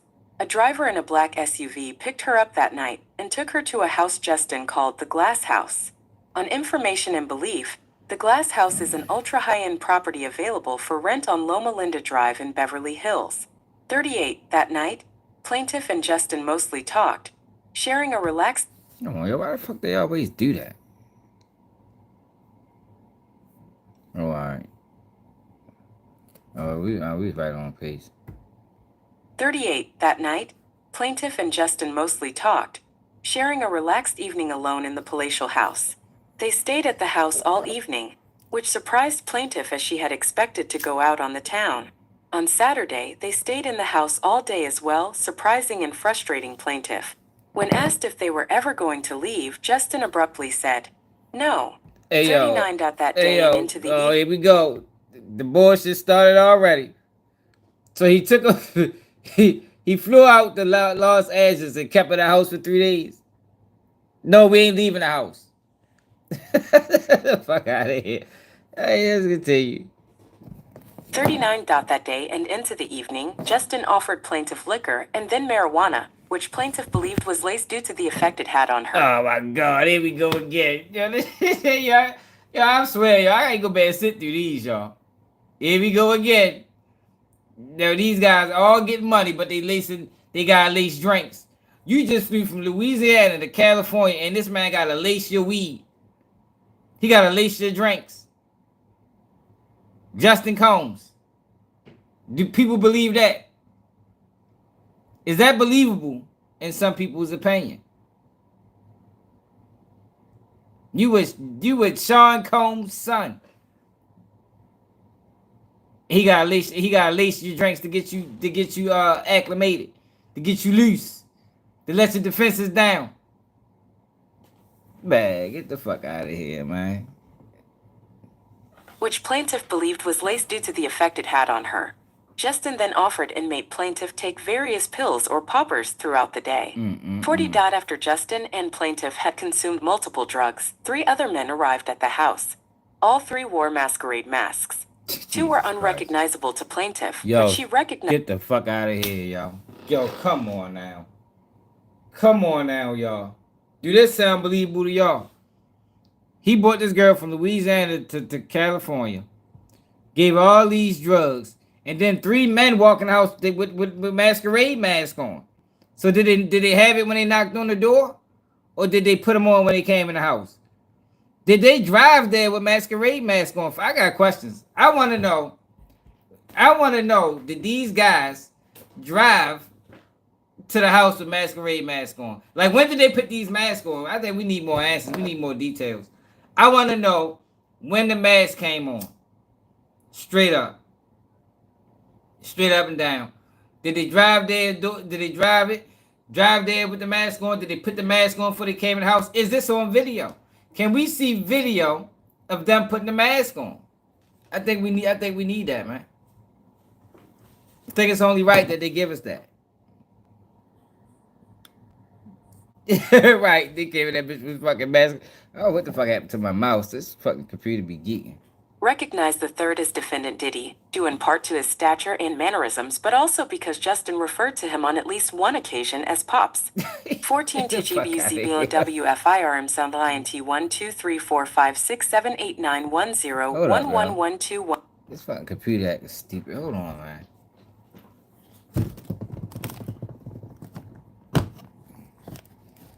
So why would he call Thomas? Why? If he had on a masquerade mask, I mean they wanted to not be seen. Why would he call him Pops?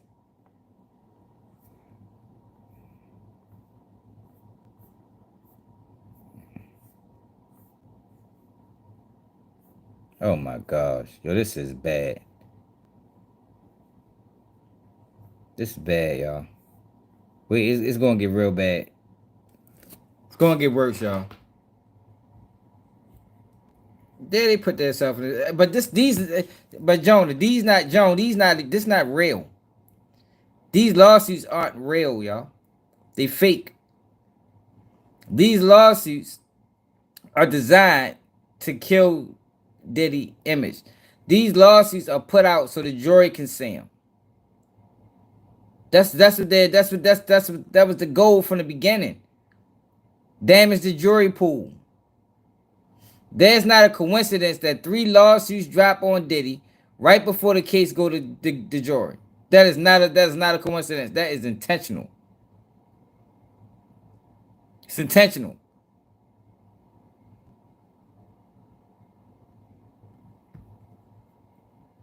Yeah, but that don't mean they did this. I'm sure they probably, this I'm saying, that don't mean these guys are millionaires. They don't have to do none of this. It's women out here fucking for pennies. They ain't got to do this.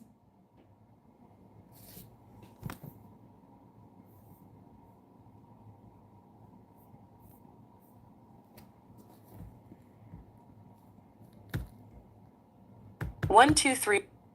15 TGBZBLWFIRM by defendants. Combs used his titles and authority conferred by the Combs business, including as CEO, founder, and chairman, to facilitate and perpetuate the violent assault on plaintiff and to intimidate and force plaintiff to keep quiet in subsequent years.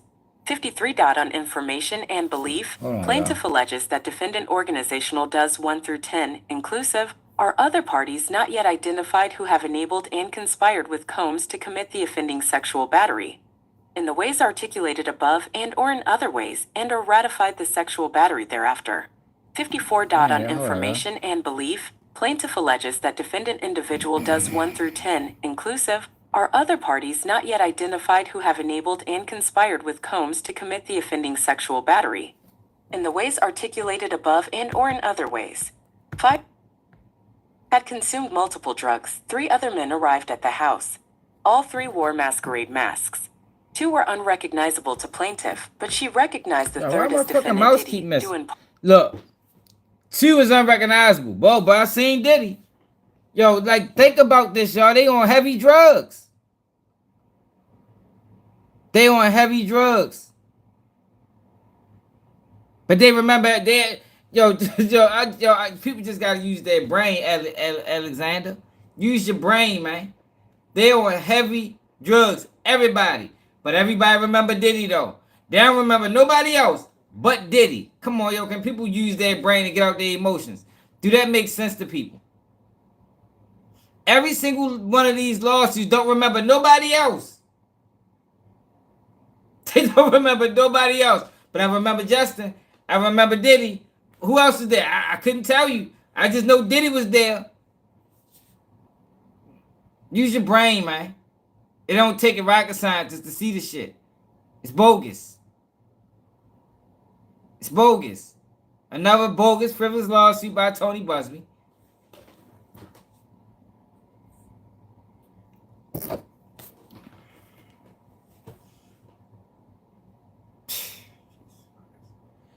I thought it was a lot of famous people at Diddy parties. I thought, didn't they tell y'all that Diddy was freaking off at his parties? Ain't that what they said? It was a lot of famous people there. Wasn't that the narrative that was being spent? Was that not the narrative? Do Diddy hang with other famous people? Use your brain, bro. Without your emotions. It's bogus. This person won't get $1. This person won't get $1. Yo, what the fuck is my fucking computer, yo?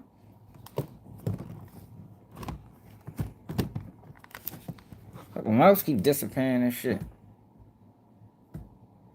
Diddy lawyer, let me show you what Diddy lawyer said.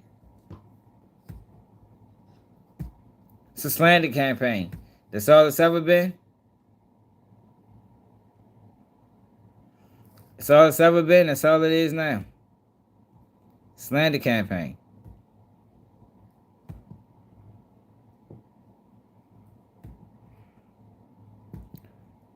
This what the legal team said. No matter how many lawsuits are filed, it won't change the fact that Mr. Combs has never sexually assaulted or trafficked anyone, man, woman, adult, or minor. We live in a world where anyone can file a lawsuit for any reason. Fortunately, a fair and impartial judicial process exists to find the truth, and Mr. Combs is confident he will prevail in court. Yo, my fucking mouse keep disappearing, man. Fucking stupid. Recognize the third as defendant Diddy, due in part to his stature and mannerisms, but also because Justin referred to him on at least one occasion as Pops. 14 TGBUZBLAWFIR 14 TGBUZBLW 15 TGBUZB. Keep doing that dumbass shit, man. I don't like this shit.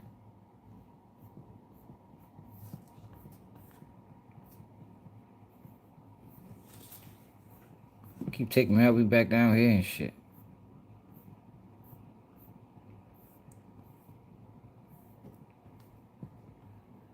All right, so look at this part though, y'all.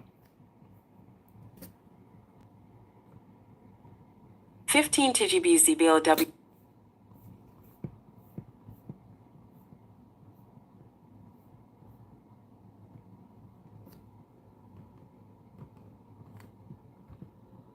I'm ready to just read it. Plaintiff was taken upstairs to a bedroom. There, she was told, "You better let this happen, or else." Like, go listen to this shit, though, y'all. You better let this happen, or else. In that bedroom, each of the three men took turns arguing plaintiff, both anally and orally, while she was drugged and I can't ever say that word.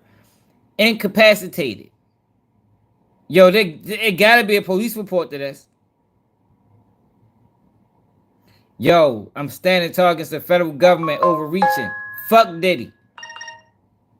This ain't about Diddy, man. This is about the federal government and mainstream media pushing false narratives to damage the motherfucking reputation.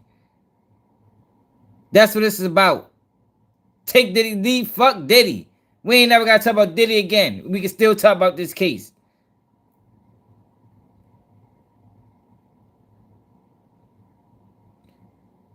You say, Kai, no, it don't.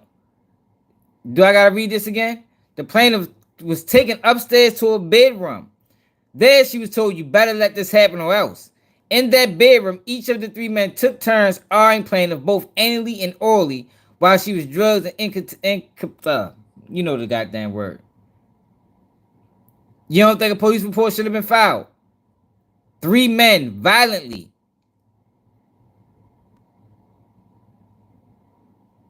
You don't think a police report should have been filed?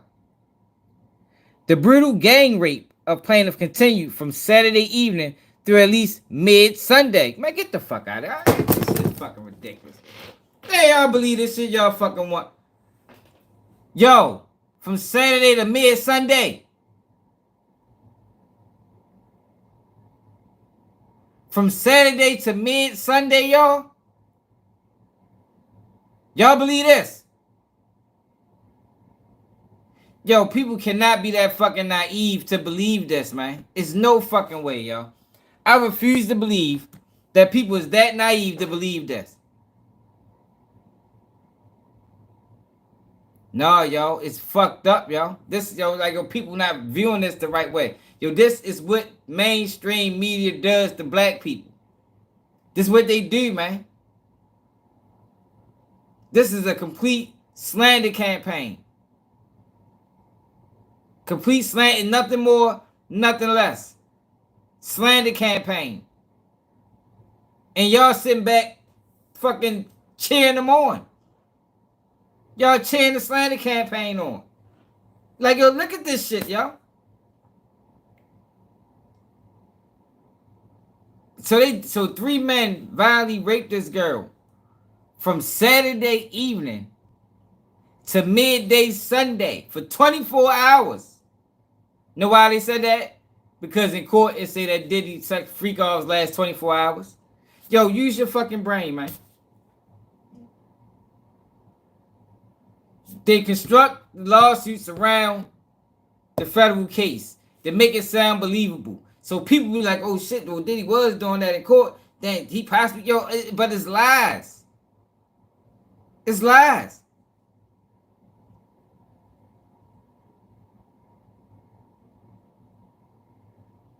If they didn't want to testify, what would make you think, get off my fucking Jesus Christ.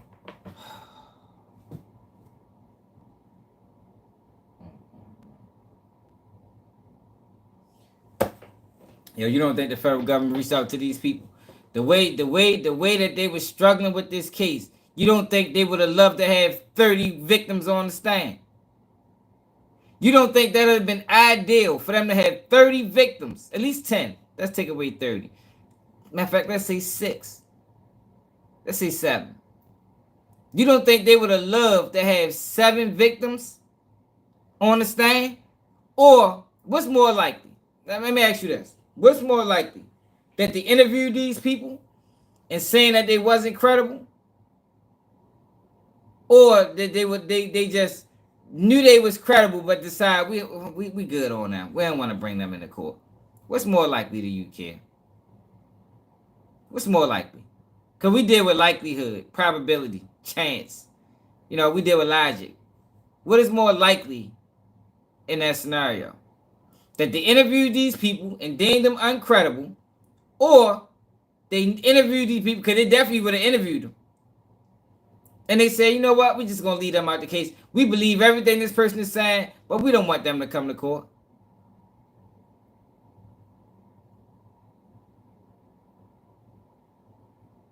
What's more likely?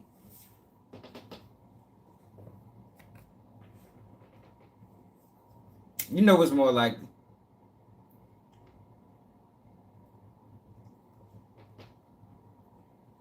Y'all think they reach out to Jaguar Wright? Y'all think they reach out to Jane Dale?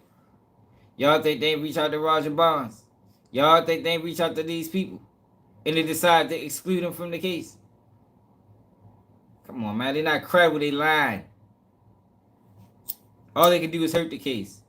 With frivolous stories.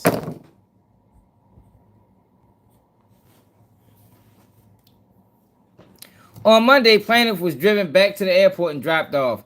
Throughout the weekend and afterwards, Justin held over plaintiff's head the possibility of a job with remote TV, which never materialized, as well as photos she had sent to him on Snapchat. Look, now he leveraging. Now he leveraging shit over top of our head. Man, get the fuck out of here, yo. Another bogus lawsuit by Tony Buzbee.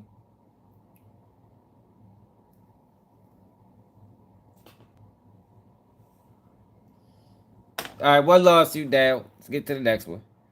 We know that lawsuit bogus. We got 3. Who the fuck did that?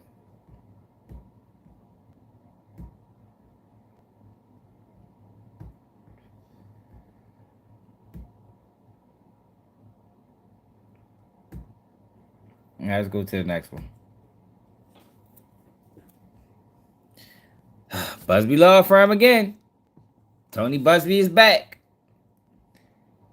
Frivolous lawsuit connoisseur. All right, let's see what this one says. I know it's gonna have all the bullshit, and they all happen to just be 20 pages. You know, we just gonna make every lawsuit 20 pages from now on. Yo, my computer been acting strange lately, y'all.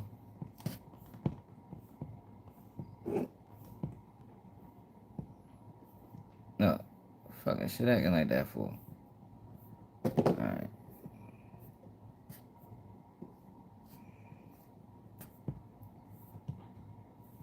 I gotta get a new computer. Yo, we starting to Keep It G News new computer fund, man. Y'all want to donate to the new computer fund? Cash at Baltimore Swag, because this computer is acting stupid. Mouse keep disappearing.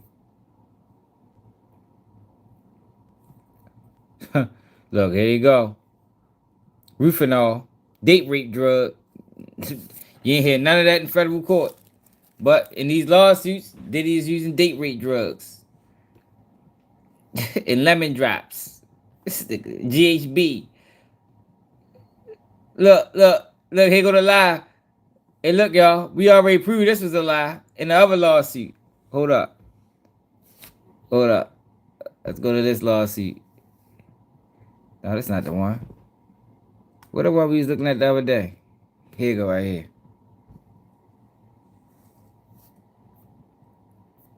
Hold up. Here you go, right here.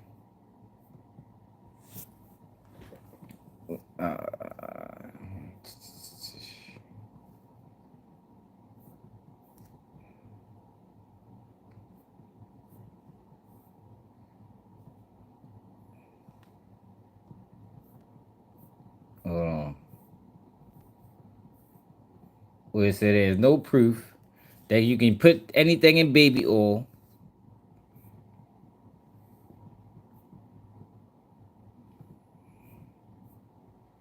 But yet they keep putting them in these fucking frivolous. So Diddy is suing her for $50 million, y'all.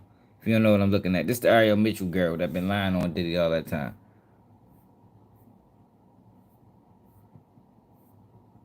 Looking for conduit.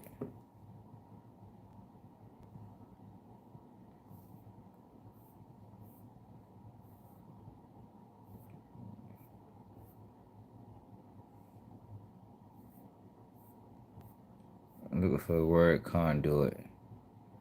Let's see.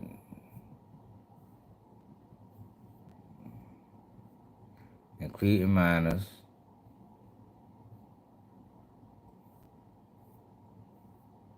Eight people. They do not exist. Look, so people that's new here. The host went on to note that because 8 people in the videos, 8 celebrities in the videos were allegedly victims of sex crimes, we know who they are, but we will not be naming them, famous or not. The statement was false, and News Nation host knew it was false, or at minimum, recklessly disregarded whether the statements were true or false because she never seen such videos, because they do not exist. During the broadcast, Burgess and Mitchell confirmed that Burgess had been subpoenaed to a federal grand jury in Manhattan. In response to the host's question, Burgess falsely stated that all 8 celebrities who were recorded having intimate relationship with Sean Combs, 2 or 3, possibly 3, appeared to be minors, all appeared inebriated and, to be honest, were victims of sexual assault. Burgess also repeated his false claims about the fake memoir. The host asked him, "Do you know if the notes from the book really were for Kim?" Burgess responded, "Yes, because I spoke to her probably like 6 hours before I received it." In another interview, Burgess claimed that federal law enforcement seized the flash drives from his home. This was too false. On October 7, 2024, Mitchell also claimed that she had done research indicating that baby oil may be used as a conduit for transmitting drugs mixed into oil to another person for the purpose of incapacitating them. Mitchell suggested moreover that Mr. Combs did this to one of her clients, i.e. mixed drugs with baby oil and doused their client with it, thereby lowering her defenses. That statement was a lie. Mitchell performed no such research, and even if she had, there is no scientific basis for asserting that baby oil could be infused with drugs to incapacitate anyone. Mitchell Mitchell knew or should have known that her statements were false when she made them. Mitchell made statements throughout this interview that was ambiguously intended to convince viewers not only that Burgess was telling the truth, but she had also independently corroborated his claims and was vouching for him.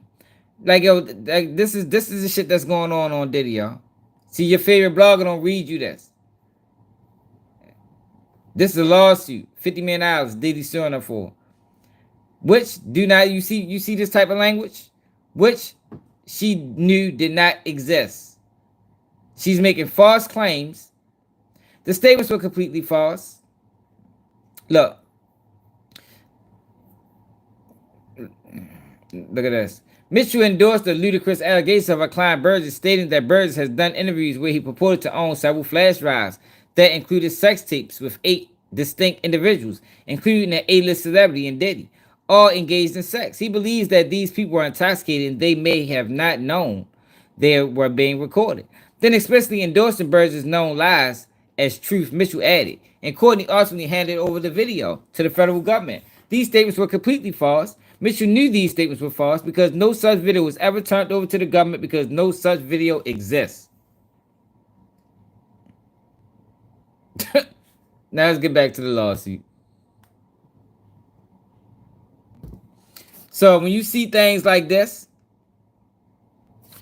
there are allegations of Combs dousing victims in lotions or similar body oils, also laced with GHB, you know it's a fucking lie. That has been proven to be a lie. Why is it in this lawsuit? So that the drug would be absorbed through the victim's skin and make it easier to assault him or her. Why is this in this lawsuit? It's a fucking lie. There's no proof. Let's Google. Let's find out. Can you lace baby oil with drugs? According to thecut.com, in the federal indictment brought against Sean Diddy Combs in September, prosecutors claimed that during raids on Combs' properties, federal agents had seized more than 1,000 bottles of baby oil and lubricant. There's no credible evidence that Sean Diddy Combs laced oil with the date rape drug GHB. Why is it in this lawsuit? See, the problem is, they know people don't do research. People just see that shit and run with it. They just see it and run with it. Look, page 6 reported on it. It's lies. They got 1,000 bottles of baby oil out Diddy house. And none of it was laced with no drugs. You can't lace baby oil with drugs.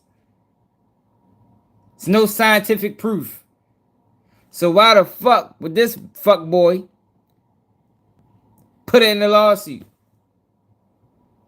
Because it's a slander campaign, like I've been telling y'all from the beginning. Slander campaign.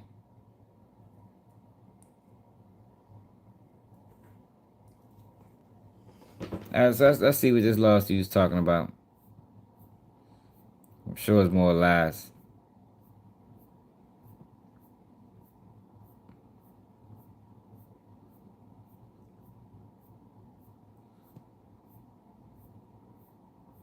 All right, let's go.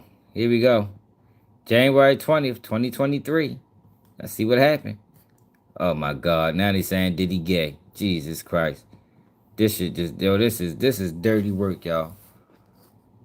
Y'all, my fucking computer, y'all. On June 20th, 2023, plaintiff was utilizing the dating app Grindr, where he matched with an individual who described himself as a party promoter. He invited plaintiff to attend what was described as an exclusive party that would be attended by A-list celebrities.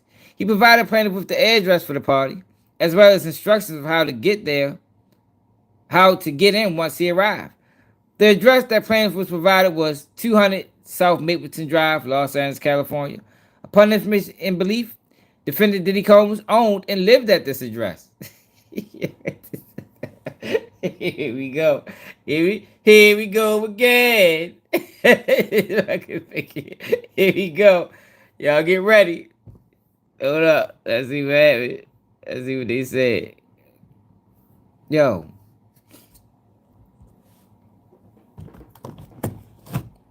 Yo, here we go again, y'all.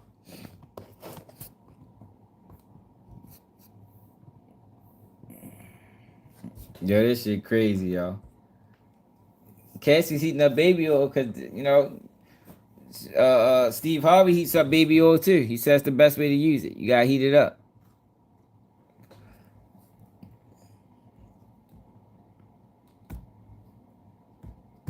Michael West sues pup.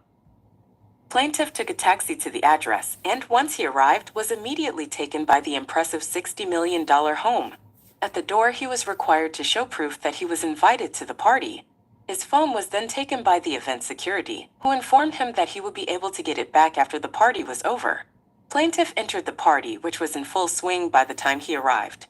Plaintiff mingled with the other guests, noting the presence of several high-profile individuals in the entertainment industry. What's their name? 36. Who are these people? Name them. They don't want to do that though. 36. Plaintiff observed the party, which encompassed numerous different rooms, some of which had individuals engaging in sexual acts inside of them. There you go. Plaintiff made his way to a room that resembled a lounge area, with partygoers sitting, drinking, and conversing. He noticed that there were numerous bottles of champagne and ice buckets for the partygoers. Plaintiff, wanting a drink, helped himself to a glass of champagne from one of the open bottles. Shortly after finishing his first drink, plaintiff... Yo, who the fuck does that? Who the fuck picks up an open bottle and drinks it? Yo, if that ain't the dumbest shit in the world. Yo, do people do that? Like, yo, people don't do that. I refuse to believe that people pick up open bottles at the bar and drink them. Ain't no fucking way. Have you ever done that? Has anybody in the comments ever been at a lounge and just picked up an open bottle and drunk it? Please tell me. Shit. I think you learned that shit at a very early age. Yeah, man, you would learn that way before you even come outside.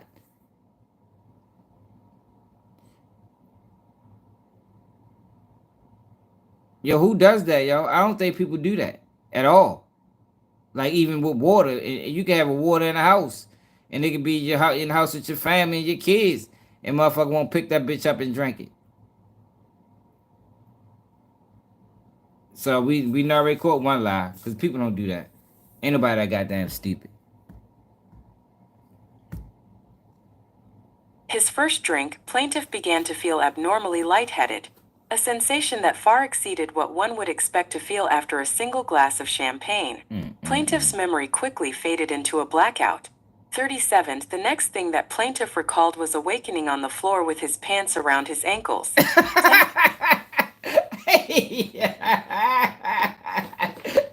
the fuck out of here. Hey, yo, these laws is just fucking comical, man. He broke.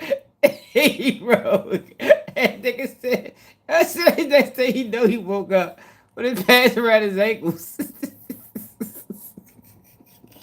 And that nigga Tony Buzbee out of control, man.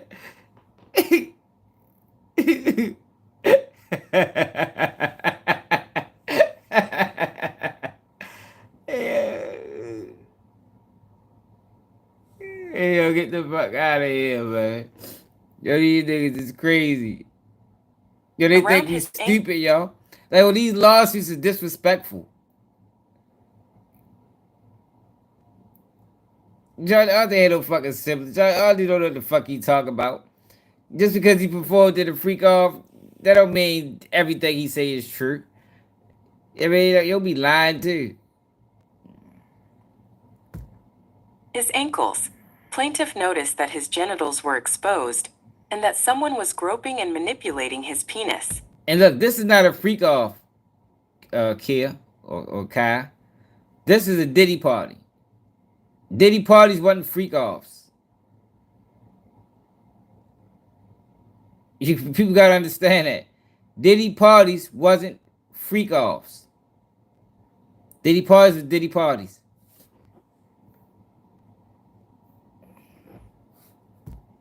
Yo, why the fuck did my shit keep disappearing, man?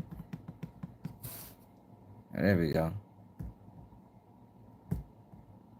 And manipulating his penis.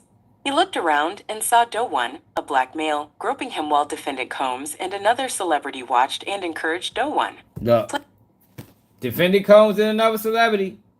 Doe 1. Hey, Chelsea, you can't see that's the thing they did, Chelsea. I was talking about that. They put him on an island by making his parties the issues. They put him on an island by tying his name with minors. Nobody's gonna back that. You can't touch Diddy right now. You can't. You're gonna lose everything, even though it's lies. That was the whole point of. That's the whole point of these lawsuits. That's the whole point of making Diddy parties the issue. Cause now can't nobody touch him. We all gotta watch. Because I can't say, look, I was at a Diddy party. Not right now. If I come out and admit that, yo, I love Diddy parties. I go to every one. I can't wait to the next one. They're gonna be looking at you crazy, man, because of this, because of these lies that was told, and people believed them.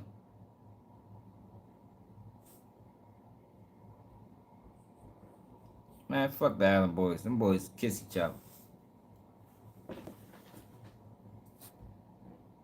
Defendant Combs and another celebrity watched and encouraged Doe 1. Plaintiff got up, exclaiming, "Whoa, this ain't cool." Plaintiff pulled his pants back up and made to leave. Defendant Combs made no effort to stop him, and plaintiff quickly exited the party without retrieving his phone. 38. While plaintiff saw only Doe 1 touching. Hey, Chelsea, you believe it. Chelsea, I know you be watching Tissa Tails. You keep lying like you don't. You get that bullshit from somewhere. Cause you ain't getting it over here. 38. While plaintiff saw only Doe 1 touching him at the time that he awoke, all of Doe 1, Combs, and the third individual appeared to be engaging in a group assault on plaintiff due to their proximity and behavior. 39. Plaintiff has dealt with significant mental and emotional trauma, pain and suffering, humiliation, and anxiety because of his assault. He now brings this cause of action to seek justice for the actions perpetrated on him by Defendant Combs. All right. These some quick. What they just giving us a summary of the lawsuit? Let's get to the other one. Another Buzbee again. Look, Buzbee rolling hot right now. They must have gave Buzbee a bag. You heard me? They must give Buzbee a bag. Fresh bag for you, Buzbee. Unload. unload. Unload on the frivolous lawsuits. Yeah, they gave Buzbee a bag, man. Buzbee worked for the system. Now look, he filed him in California. He can't file him in New York no more. So he gonna file him in California.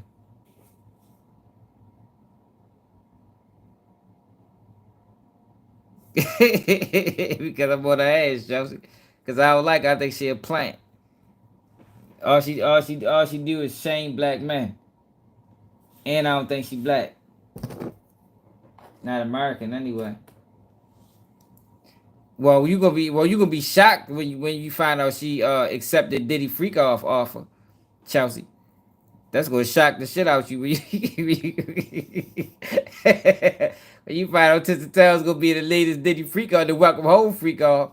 That's gonna fuck your head up then. that's gonna fuck your head up, ain't it? Once you find that out.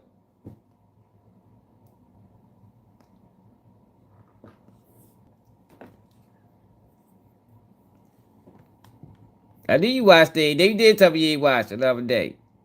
I like to you. No, that wasn't you. That was somebody else. It could have been you though. I don't know.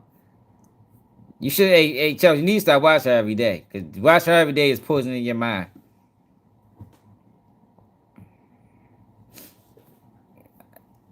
Watch her every day is poisoning your mind. Look, I just showed y'all this is a lie. Look, he keep putting this in a lawsuit. We just proved that this is a lie. There are allegations of Combs dousing victims in lotion and similar body oils. Why does he keep putting it? Why is this in every lawsuit and it's a lie?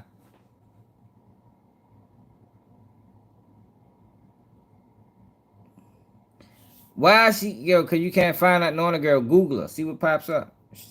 She too big to not have a Wikipedia explaining her life. But now it's too late. So even if they do pop up with one, I ain't gonna believe it because they should have been did it. Why they keep putting this in lawsuits, y'all? I showed y'all that this is a lie in this lawsuit.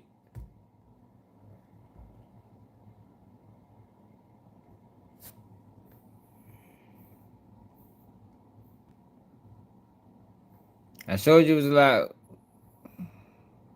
Well, man, we fucking lost this shit. And I forgot I kept reading.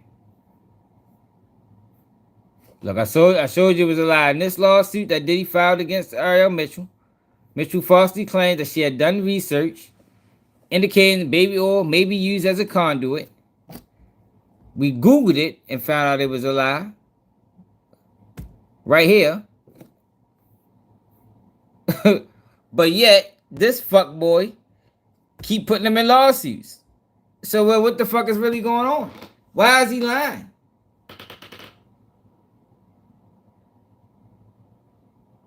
Why is he lying? No, I think these lawsuits is bogus. I think Diddy put his hands on Cassie. I think Diddy was abusive. I don't think Diddy sex trafficked nobody.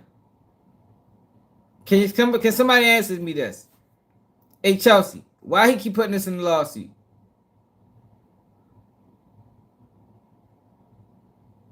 Chelsea, please, since you watch Tissa Tails, ask Tissa Tails, because she pushed this narrative too.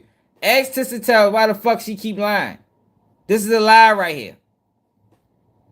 I showed you 3 times that it's a lie. I showed you in Diddy lawsuit against Ariel Mitchell. It's a lie. It's a lie. She performed no research. Even if she did, there is no scientific basis for certain that baby oil infused with drugs can do anything to anybody. I showed you right there that's a lie. I Googled it and showed you it's a lie. So why the fuck he keep putting this in his lawsuits? It's in all 3 of them.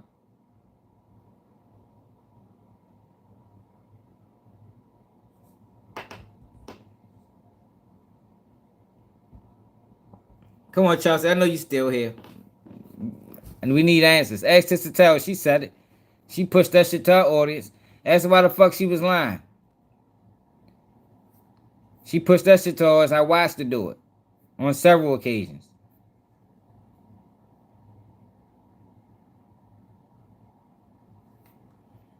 Even if he loses, it don't change the facts that this case was bogus. Yo, people get locked up and get time on bogus cases all the time, Chelsea. It's still the case, still bogus if you get found guilty or not.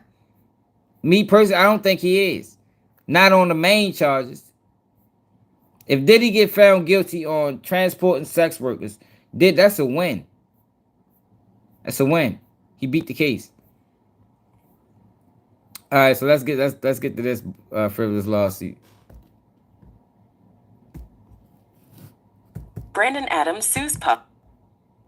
2021, plaintiff, a male in his 20s, was stopped at a gas station in Los Angeles when he She lying. Because if she was going off the lawsuits, Kai, she'd have seen this. She'd have seen this. Like I seen it. This is a lawsuit right here. This Diddy lawsuit against Ariel Mitchell for lying on him for $50 million. Why she didn't report this? It was a lie. Look, goddamn it. This shit keep getting bigger and bigger. Yeah, my fucking computer's acting stupid, y'all. The statement was a lie. Mitchell performed no such research, and even if she had, there is no scientific basis that a certain baby oil, like, what you mean?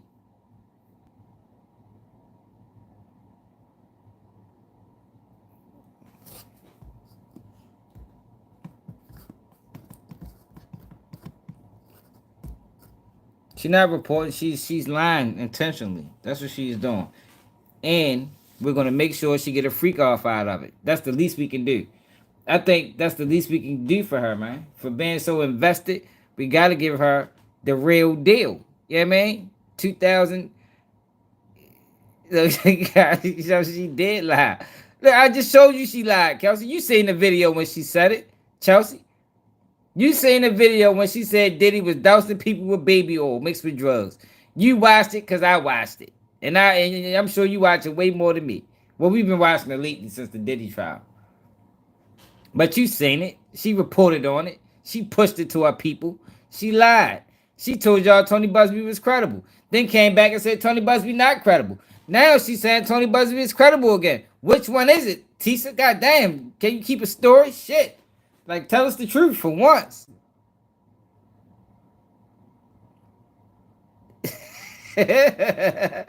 Nope. I just want y'all to know that she mainstream media and she not independent. That's it. That's all. She's mainstream media and she not independent. And the motherfucking super chats that they send don't go to her. Because when you work with mainstream, I do answer questions.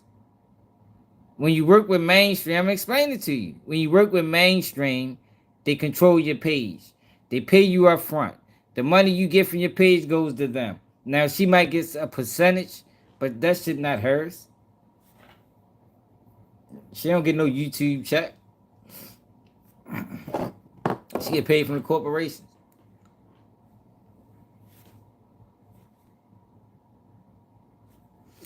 Alright, so yo, I'm about sick of this. I'm about sick of this fucking computer. Like, literally.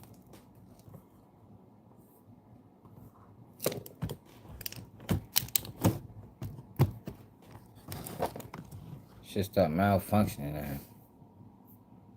I had this shit for a couple of years, so. Oh shit, we ain't even on the right lawsuit.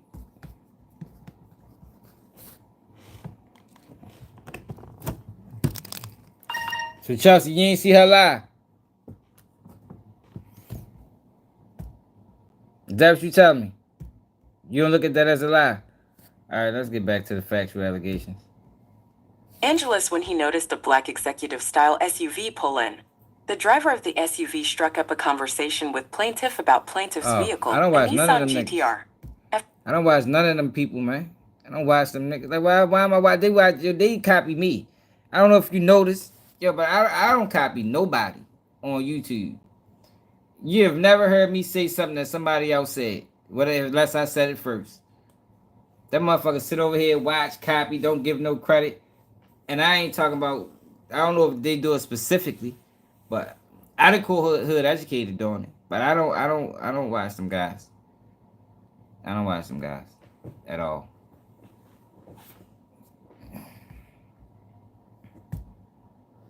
Conversation with plaintiff about plaintiff's vehicle, a Nissan GTR. After talking for a while, the driver told plaintiff that he was working security at a party with A-list celebrities and invited plaintiff to attend. Here we go. Here we go again. Do this sound believable already? In 2021, plaintiff, a male in his 20s, was stopped at a gas station in Los Angeles when he noticed a black executive-style SUV pull up. The driver of the SUV struck up a conversation with plaintiff about plaintiff's vehicle, a Nissan GTR. After talking for a while, the driver told plaintiff he was working security at a party with A-list celebrities and invited plaintiff to attend. Plaintiff later learned that the party was hosted by defendant Combs. Y'all believe that? How many of y'all been how many times this happened to some of y'all? Have y'all ever been at a gas station in a executive style SUV pull up? Shit, y'all, you must know how this YouTube shit work. A lot of motherfucking views is fake. Numbers fake. I got real numbers. My subscribers is all real. But anyway, that's what they do, Chelsea. Don't ever confuse views for the best content or the best. I mean, that you'll get misled every time. But I think just because the person got the best views or the most views that they spitting the realest. Nope. Lies. Because if you think about it, Chelsea, you've been here since the beginning. Have this case not mirrored everything I said? Keep it real, Chelsea. I know you like that bullshit. Keep it real. Have this case not mirrored everything I said from the very beginning? When everybody was saying it was kids, Chelsea, what I tell you? Ain't no kids in this case, Chelsea. When everybody said that Diddy was taking the industry down, what I tell you, Chelsea? No, he's not. No, he's not.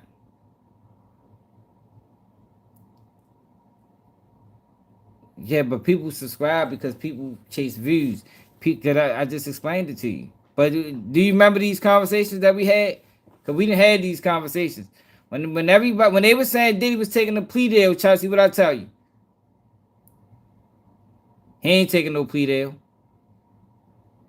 When they say Diddy was ready to tell, Chelsea, what I tell you? Diddy ain't telling on nobody. I know you remember these things. You was here. But how many times has this happened to y'all? A-list celebrities? Yo, that is a fucking strike of good luck. You at a gas station in somebody pull up in a black SUV and invites you to a party with A-list celebrities. A man at that. We ain't talking about no female. This is a man saying this. Yo, the chances of that shit happening to a man is slim to none. Slim to none.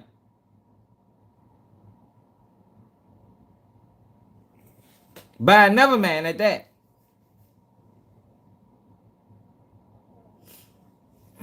Chelsea, you've been here for a lot of these Diddy conversations. I ain't saying I said those two things, verbatim, but you've been here when I've been telling people that. I might ain't said to you specifically, but you've been here when I've been telling people that.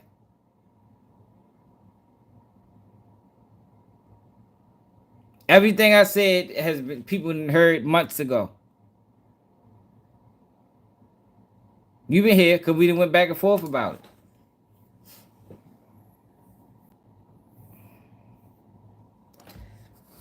Plaintiff jumped at the opportunity to attend and followed the SUV to the party. So he just stopped everything he was doing. So where the fuck was he going at before he decided to? So was he going home? Was he just getting gas? Like, yo, he just stopped everything he was doing and said, fuck it, I'm fine. I'm going to the party. Straight up. I was going to pick my kids up, but fuck them. my My mother was sick. I was ready to deliver her some motherfucking chicken noodle soup, but fuck that. I'm going to the party. Like, yo, come on, y'all. He just said, fuck it, I'm going. He had nothing else to do. What the fuck was he outside for? Just riding, cruising. He parked his car and went to the party through the front door. There, he was told that he had to leave his phone in the car in order to be allowed in, which he agreed to do. Once inside, plaintiff saw a party in full swing, with a large number of people hanging around, talking and drinking. Plaintiff saw other celebrities in attendance, but did not interact with any of them.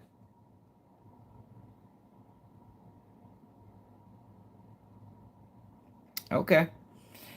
We'll see. I'm not talking about the law and federal case. I'm talking about what was included in Diddy's trial. People was told that it was going to be kids. I told y'all months ago it wasn't going to be kids. People was told that Diddy had tapes. I said months ago that Diddy ain't got tapes. The tapes came from Cassie. I told people in January. Right, come on, Shawnee. You know what it is. I told people in January that Cassie enjoyed the sex tapes, the freak offs. Plaintiff saw other celebrities, but don't name none, but did not interact with any of them. Plaintiff drank a Red Bull with vodka while getting his bearings.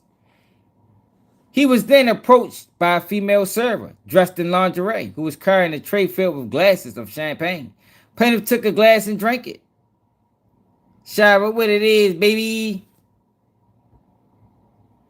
And drank it. He quickly began to feel off. Initially only slightly dizzy, but continued to get more intense. Plaintiff thought he might have alcohol poisoning, but was confused that the level of intoxication was much greater than it should have been from a small amount of alcohol he had consumed. Yo, they said the same thing in all three lawsuits. No red flags? Okay. Plaintiff later suspected that the champagne had been drugged. Plaintiff, increasingly concerned with his mental state, began looking for a place to lie down.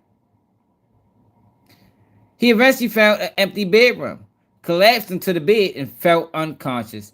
The next thing plaintiff remembered is feeling of a hand unbuckling his belt. Plaintiff asked what was going on, to which a voice that, on information belief, belonged to defendant Combs. So Diddy is just a fucking predator. God damn. So all the people at the party, ain't nobody decided to rape him. Diddy did. Like, yo, get the fuck out of here. Yo, y'all can't believe this shit. Yo, he said it was a party full of people. So let me guess, right? So Diddy, hold up, yo. Let me get this right. Get this right. So Diddy had the drinks, and he was watching them from the side of the room the whole night. Like, I've been getting his ass. I've been getting watch. So as he drank that last fucking drink, I've been get his ass. So the guy walked into the room, stumbled, fell unconscious. And here come Diddy. You know what I mean? Here come Diddy like he did coming up behind him. Like, get the fuck out of here. Y'all crazy as shit. Y'all be like Diddy. So Diddy, he just watched him the whole night, stalked him like a motherfucking hyena on his prey. I fucking think he's talking. Then he's talking like a motherfucking lion on a motherfucking elephant. Just fuck out of here. Hey, y'all crazy and shit. Yo, these lawsuits is phony and fake and lies. Like, yo, I can't believe y'all can't see through them. So Diddy had nothing else to do. That was his sole focus for the night. I'm gonna watch his ass. I ain't watching nobody. Was Cassie there? Cause you know if Cassie there, Diddy ain't watching nothing but Cassie. You feel me? So Cassie couldn't have been in attendance because Diddy ain't taking his eye off Cassie for a minute. She might slip into another freak off without him. You know he ain't going for that. So these parties had to have been unattended by Cassie because he ain't letting her out his eyes. You know how she get down. She might go slide off a Kid Cudi or the Punisher or something or the Low. Man, y'all crazy as hell, man. Leading dumb ass shit. Hey, yeah. So it say plaintiff asked what was going on. To which a voice that on information belief belonged to defendant Combs, you're about to get that Diddy love.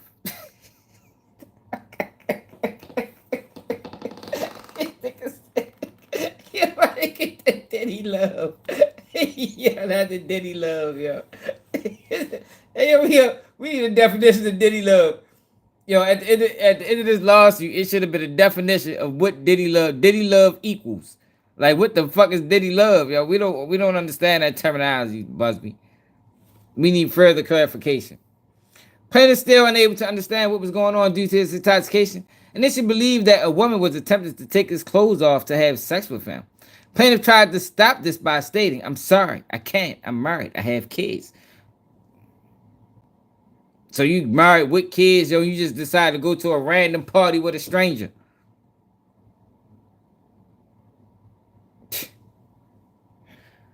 Plaintiff rolled from his stomach onto his side and recalls feeling his pants being removed and feeling a breeze up his thigh, on his upper thigh. Plaintiff, still protesting, was told, "Don't worry, you're about to get a great massage." Plaintiff, still under the influence of unknown substances he consumed, assumed that this was true. He quickly began to feel massaging his buttocks and some form of liquid being put into his body. There you go, lying. So we know this is a lie already. He felt someone bite his shoulder and then felt severe pain and caused him to flinch. He turned his head and saw Defendant Combs sodomizing him. Plaintiff, now feeling almost completely sober due to the trauma of the situation, tried to protest. Defendant Combs grabbed the back of plaintiff's neck and recited plaintiff's full name, address, date of birth, and driver's license number, threatening him. What the fuck? How the hell did he get all that information that fast? Yo, get the fuck. All right, yo, do we gotta continue reading this? Yo, how did he get his information that fast, y'all? Yo, the fuck. Yo, Buzbee needs to start writing books. Whoever his paralegal is, they need to start writing Donald Goins books. Straight up. We need more authors. Like, at least be beneficial to the people. Like, become an author. You know what I mean? Crime novels. Something, you feel me? Like, true crime, like, yo, this person, whoever writes these, yo, they can do anything. I ain't gonna lie. They can write movie scripts. They can write books. But instead, they rather write frivolous ass lawsuits on black men to slander them. Like, yo, this is crazy, y'all. This is crazy. Every single one of them lawsuits was a lie. At this point, plaintiff went into survival mode, remaining quiet while... Yo, is that survival mode? Hold the fuck up. At this point, plaintiff went into survival mode, remaining quiet while Combs continued to assault him. Yo, that is not survival mode. That's bitch mode. What are you talking? Yo, what the bitch mode? Yo, like, that can't be survival mode for a man. Ain't no way this is survival mode. Nigga said real survival. He remained quiet and continued to get assaulted. Get the fuck out of here. Hey, Chelsea, you crazy as shit, Chelsea. Hey, Chelsea, you gotta call my Instagram one day. I gotta hear your voice, man. We gotta talk in person, man. Like, yo, cause this ain't no way you believe this. The man went in survival mode and stayed quiet. Fuck, that ain't survival mode, nigga. I thought he was gonna fight, kick, and he pull out a knife or something. That nigga went to survival mode and stayed quiet and got assaulted. Oh, goodness. Combs finished and left the room. Plaintiff, stunned by the assault and feeling the lingering effects of drugs, went to the bathroom where he experienced significant pain and vile sensation of Combs. Oh my God, I ain't even gonna read that. Plaintiff cleaned himself up the best he could, put his clothes on, and exited the bedroom. He was determined to confront Combs. He left the room, picking up a bottle of alcohol with the intent of using it as a weapon. He finally saw Combs and started towards him, but was intercepted by 2 security guards. These guards were well over 6 feet in height, grabbed Plaintiff by the arms, and nearly carried him to another room. Once inside the room, security guards presented Plaintiff with 2 options. 1, either play along, leave the party, and act like nothing happened. Or 2, the hard way. What the fuck is the hard way? Plaintiff was then reminded that Combs and the security had scanned plaintiff's driver's license. Plaintiff initially indicated that he was going to the police. The security then aggressively leaned into him. And plaintiff decided that his best chance to get home was to play along. He agreed to leave and keep what had occurred to himself. Plaintiff was presented with an NDA form, which he did not sign, which he was told to sign, but not date. Once he did so, the guard escorted him to the exit of the property, allowing plaintiff to leave and get into his vehicle. Plaintiff did not end there, however. Due to the lingering effects of drugs he unknowingly consumed, plaintiff was pulled over on his way home and placed under arrest for DUI. So, yo, you was right there with the police. You just got raped, my nigga. The fuck you mean? Yo, so you got pulled over by the police after being brutally raped by a man, and you ain't tell the police? That's strange. Right. Come on, yo. Like, hey, Chelsea, you still believe this?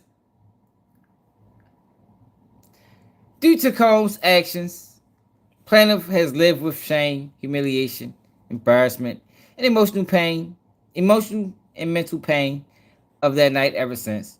Further, he has dealt with financial and legal consequences of the DUI he received as a result of being drugged. Plaintiff now gathered the courage to file this lawsuit seeking damages and for his injustice. Get the fuck out of here. This nigga lying. Every single one of these lawsuits is a fucking lie. Every one was a lie. I don't believe not one of these lawsuits. And we living in a wild time in society, y'all. There was something else I wanted to look up. I forgot. That we are living in a wild time in society. You can just make up shit on people, and people believe the dumb shit. Yeah, he bluffing like a motherfucker, boy. Yeah, I already know. Bluffing ass nigga. These people need to be ashamed of themselves. Tony Buzbee need to jump off a fucking cliff. He a slime ball, man. Now, how can you do this to a person? Right on pace. Case go to the jury, lawsuits come down.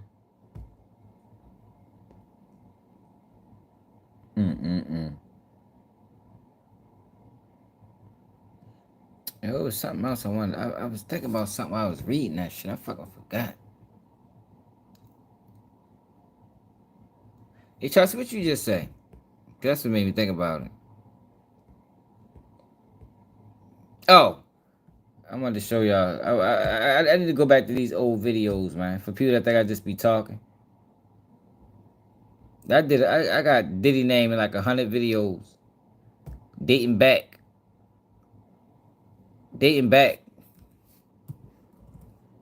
since the beginning of the trial. I just wanting to show people the titles, man.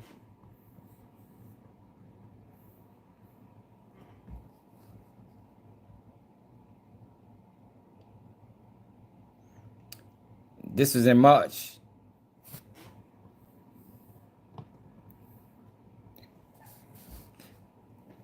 Jay-Z and Diddy, 13-year-old accuser, heard on audio, Tony Buzbee made me do it.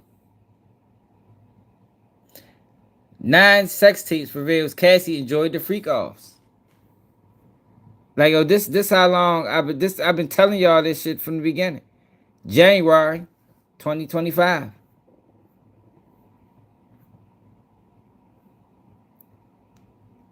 Oh, fuck. They always do this shit.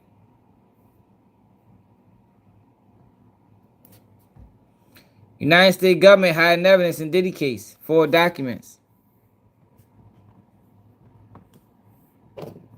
November 2024. Ain't nobody been being more honest about this Diddy case than me.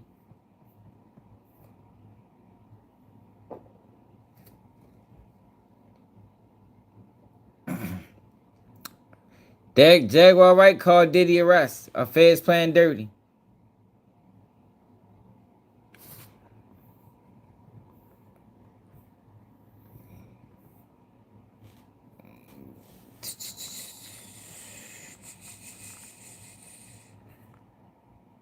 this?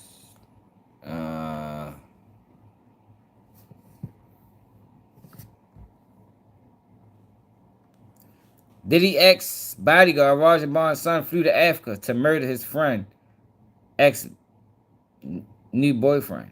Fuck, title fucked up. The real P Diddy is finally being exposed. When I do this video, November 2023.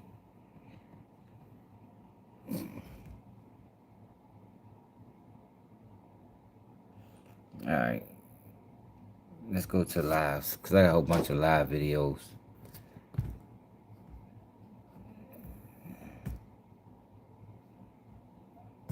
So since 2024, I've been trying to warn y'all that this case was garbage.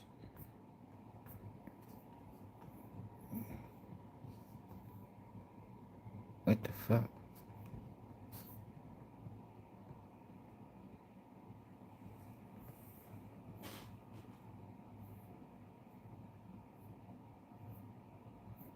So all this stuff recent.